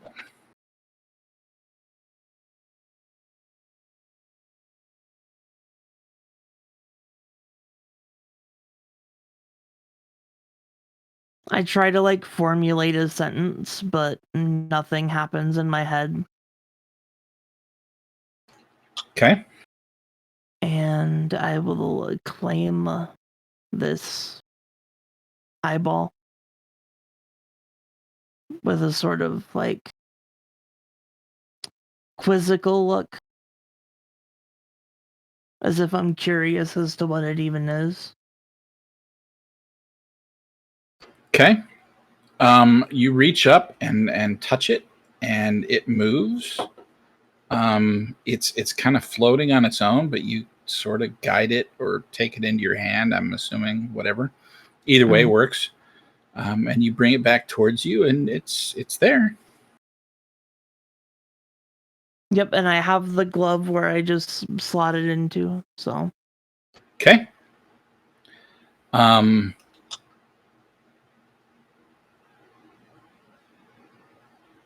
You look at it for a moment, and it occurs to you that if you simply close your eyes and focus, you can look out of this eye now.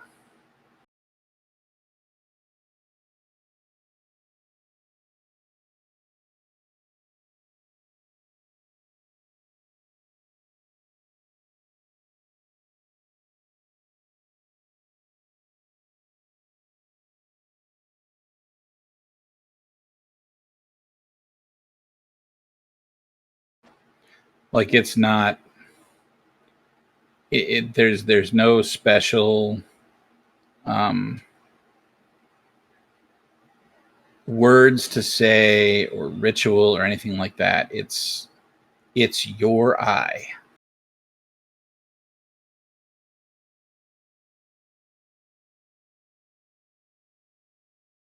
Lift my hand. I won't look directly at it this time. Probably a good idea.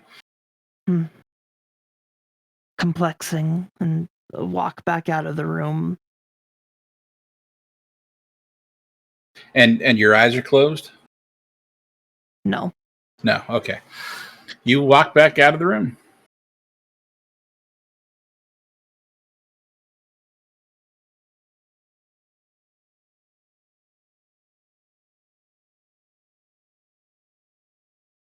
Barely coherently, I will ask, is there a way out?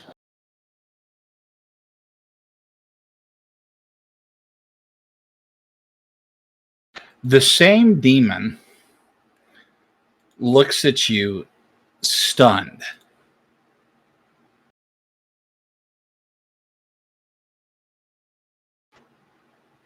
He came down here through the stairway, and he wants to know the way out. He kind of cocks his head to the side. Are you daft?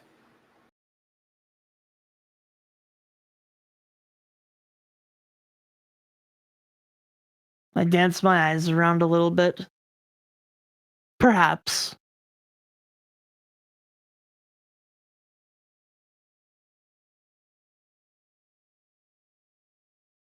The demon slowly leaves where it's at and walks over to you. The feet of it are clawed, and you can hear it rattle on the stone.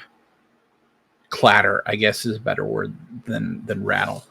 But as it walks over to you, and it kind of gets in your face and looks around at you, and then finally reaches a hand out and points towards the stairway door and says, "Get out of my room."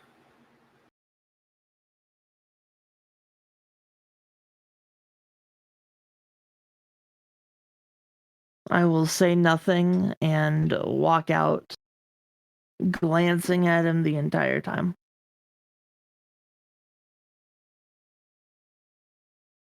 Slight smile on my face.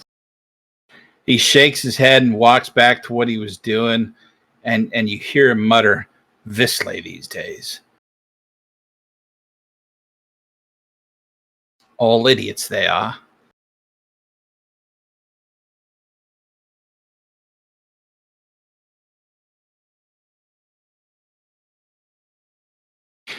You head back up the stairway,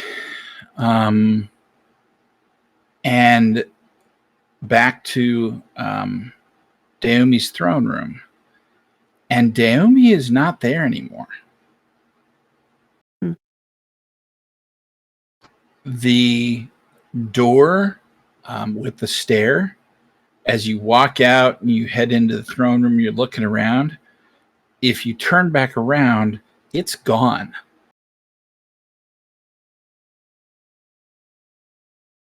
There is only the gate where you came in and the door, you presume, to the red that is closed, but you think you could probably open it. I'm going to do that. You open the door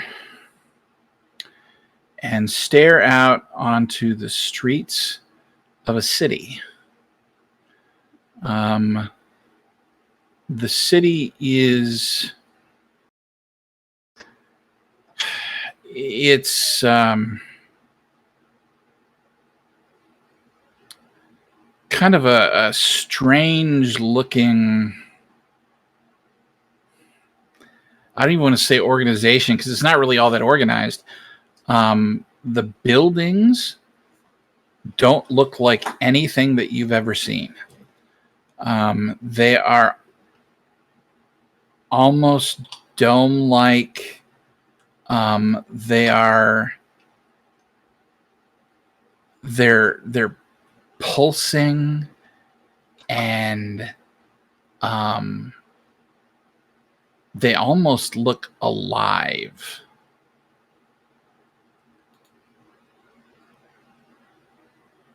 Like some kind of fluid or blood or something is going through them. In kind of venous activities, right? So pumping and then pumping along a path or something like that. At the same time, you see portions of those same buildings that look like they're deteriorating. So it's like it's almost growing and deteriorating at the same time.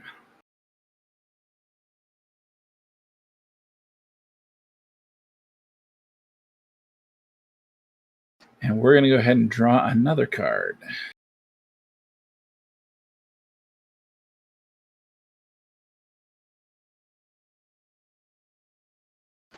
Okay, this is the Angel.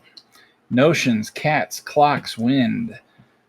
Means judgment, safety, assistance, light, and justice. No greater representation of goodness, light, or justice exists than the winged form of an angel from on high, left behind as part of the legacy They attempt to aid, to teach, and protect. However, some angels also pass judgment, and their vengeance can be terrible to behold, and their anger something no mortal ever wishes to experience. Thus, the angel represents both the open palm of altruism and the terrible fist of retribution. The angel is the defender of notions. Its light ensures that they are kept safe.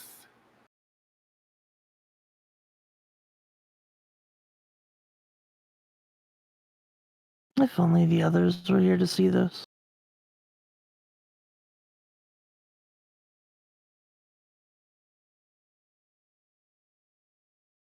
I'll step out. Okay. What are you planning on doing here? What's your goal? Aimlessly roam the streets for a while.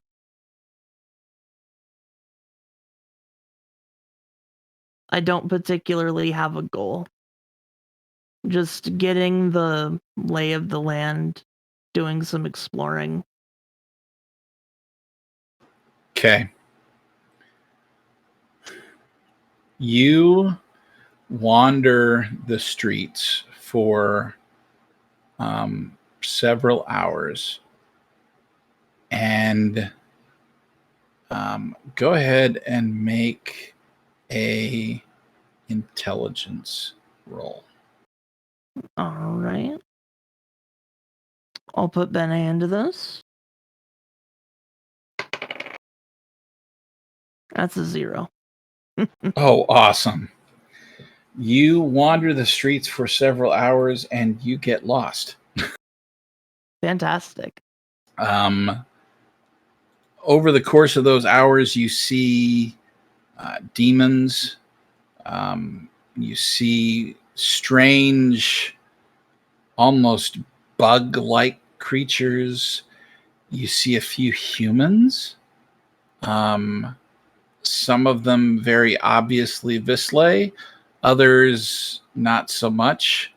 What you don't see are any Eldebrin,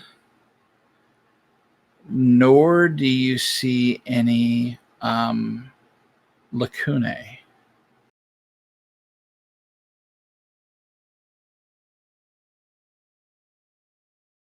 I think to myself, portals are in short order.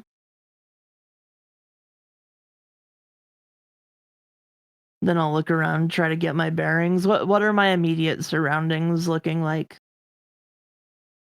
You see what looks to be, or what you're guessing, I should say, you don't know, but you're guessing at least a couple of houses. There appears to be a restaurant nearby of some sort. The sign out front is illegible to you. Mm. However, see people going in and out, and the ones coming out are occasionally chewing on food. Other than that, you're not there. There's not a whole lot else around you. Streets. There's stone in the streets occasionally that is decaying, looks to be wearing away. Very little garbage. You don't know if that's because they're exceptionally clean or because it decays and rots away so quickly. You have no idea. But yeah, that's what you see right now.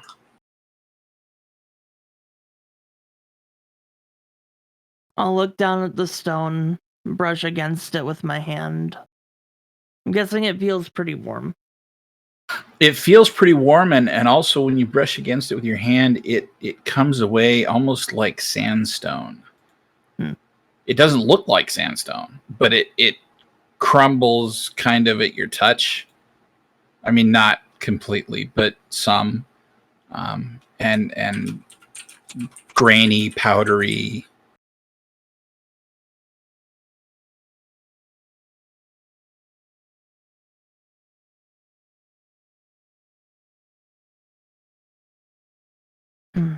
This heart beats like stone.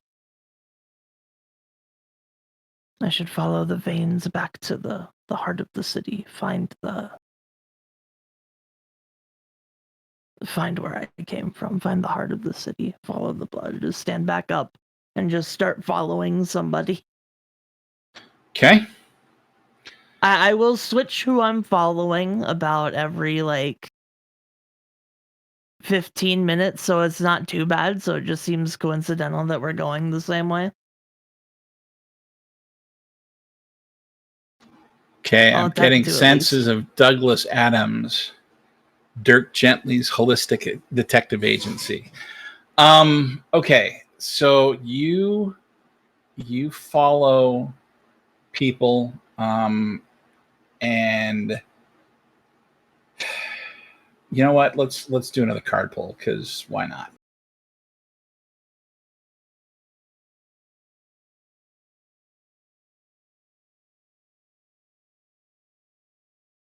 Oh dear God. Okay. Untrustworthy mirror. Mysteries, rats, mirrors, stone. Meanings, illusion, false identity, or failure. Can we trust the mirror? Shadow thinking would say yes, but wisdom gained in the actuality suggests otherwise. When no one can see your reflection, is it really yours?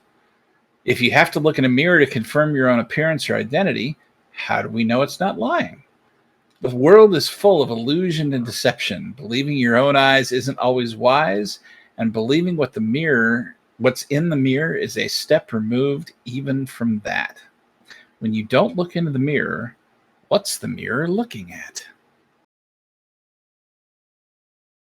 You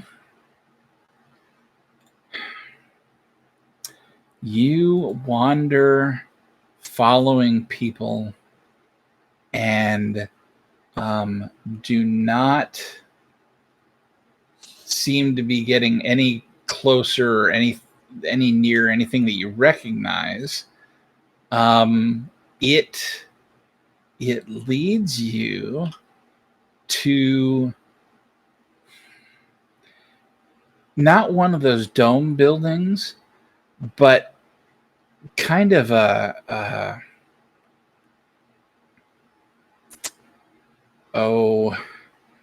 like a cave jutting out from the ground. There are rough hewn stairs leading down, but there's no building, there's no nothing. It's just the entrance to this stairway at the end of a street. Is anyone coming or going from it? No.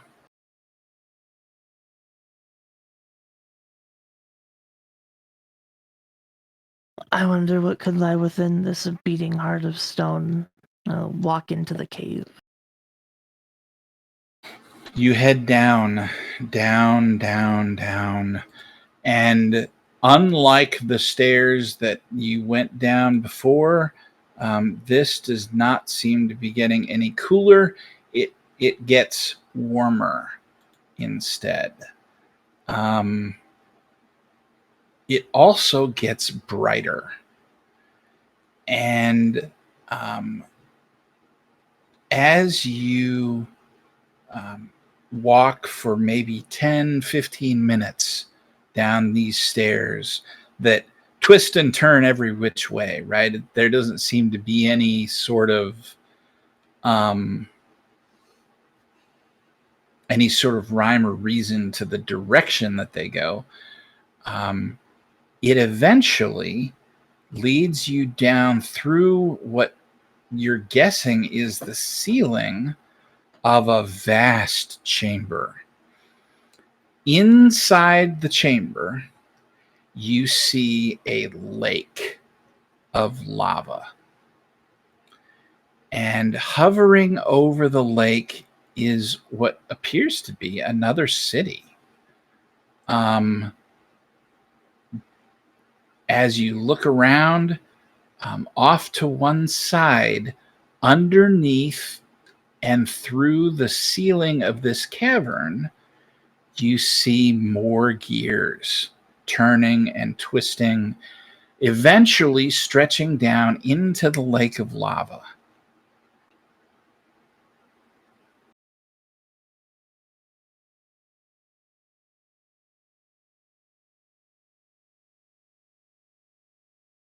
I'll look up at this city. Does it look the same as the other one? Like, pretty similar? This looks nothing even close. The material here is all stone, but it's hewn stone, not built stone.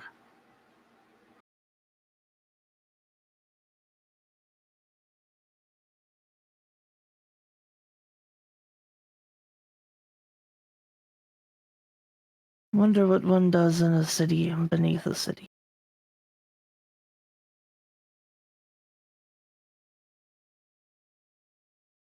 I'm hesitant to head towards it.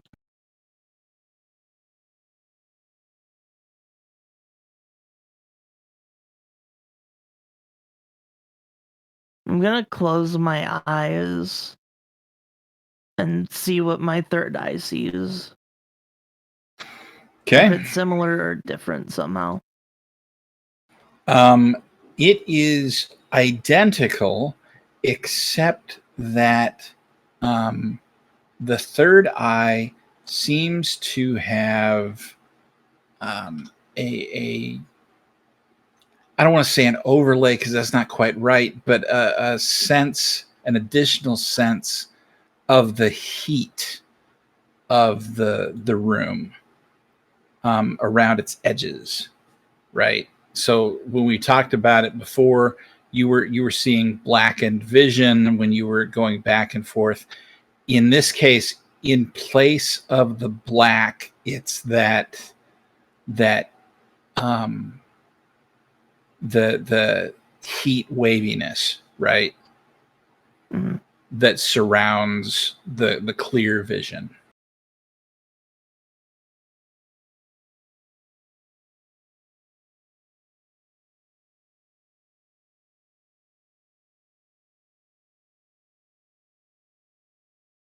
I should really figure out where I'm going. I'll open my eyes.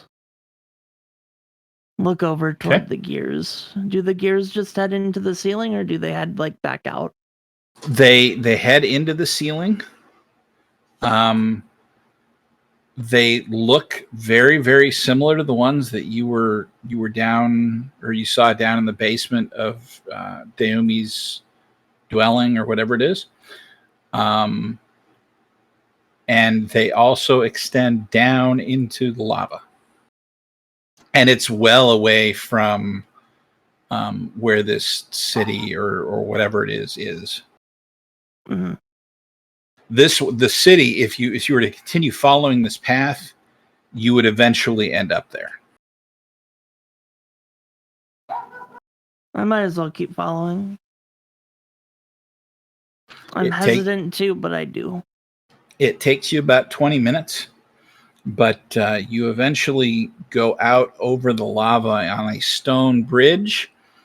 And at the far end of the bridge, two massive demons step in front of you. They are armored, and they look not pleasant. What are you doing here? You don't belong here.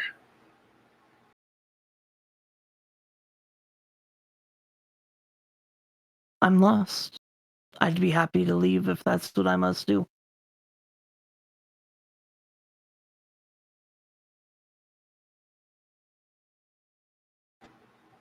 They look at each other and then look at you, and one of them snaps its fingers. And you blink as he does.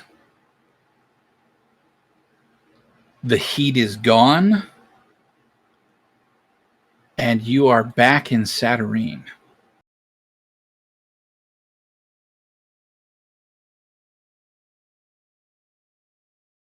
We're in Saturnine.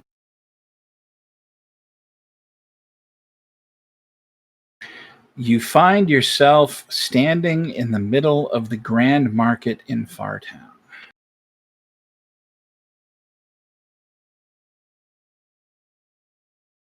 I breathe in before I open my eyes, and I look around kind of shocked at the amount of people here suddenly. Yep, there's probably 300 or 400 people. The ones closest to you kind of look at you startled, but only because you were in the path of where they were walking. Right? The sounds are very what you would call common. You've been here before during busy times. There's shops and sellers and kiosks and people shopping and cabs and anything and everything that you'd normally see in Saturnine. It's here.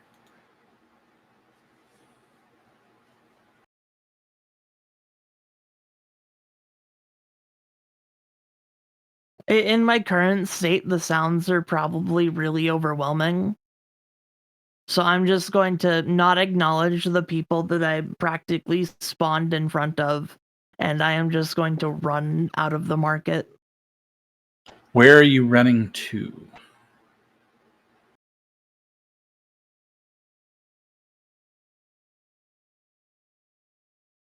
Probably the way back into Fartown. You're in Fartown. Oh, okay, yeah, that's true. Probably towards the campus. Okay, so you head back to the Vancian campus, and it's right where you expect it to be. What do you do at the Vancian campus?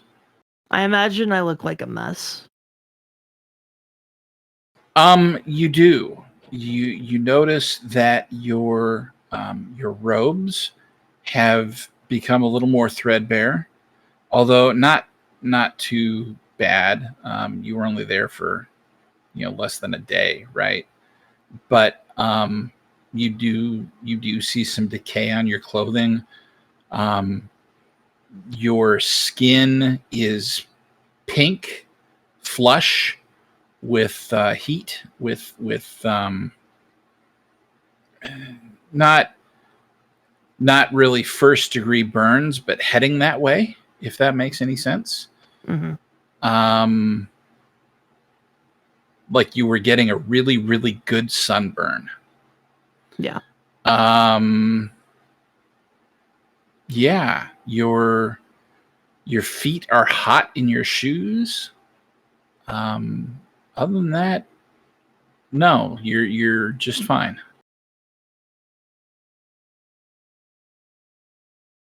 I'm going to just sort of slink back into the house that I have been staying in, or the little bit of the complex that I've been staying in. In the library? No, the Phineas's place. Oh, at Phineas's place. Okay. You head in and you find Phineas on the couch. He is asleep. It looks like it's probably midday, and you can see a half-drunk bottle of wine that's kind of cocked to the side. He's still holding on to the neck of it, but it's not standing up either. It's like you're going to pry this bottle of wine from my cold dead fingers kind of grip, right? Mm-hmm.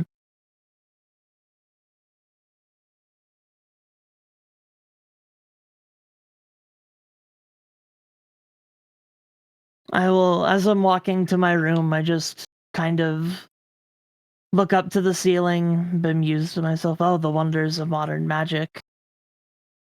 Walk into my room and kind of just fall face first onto the bed. Okay. I don't fall asleep or anything. I just lie there for what feels like hours. All Face right. down. And that is where we will end our session for today. So for those of you that have joined us, thank you. It's been great having you. For those of you that are catching up, we appreciate you checking out our YouTube channel. You can follow us with our link tree. We have a Discord that you can join. Shout outs or things you want to call attention to. Chris, Jeff, anything? Nothing for me.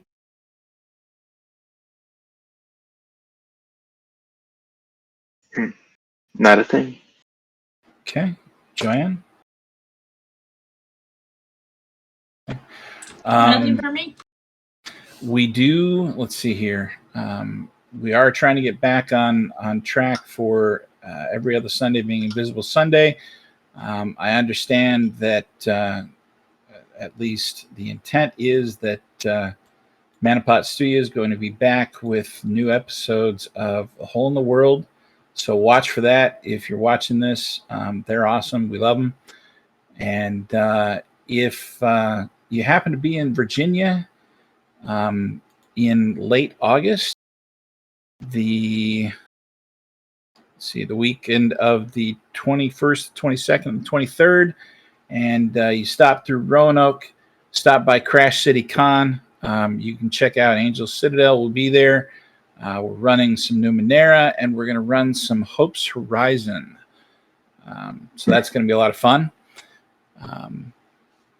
Other than that, we will see you back here in 2 weeks to rejoin our Vislay in the actuality as they seek out their soul's direction. And from our citadel to yours, happy gaming.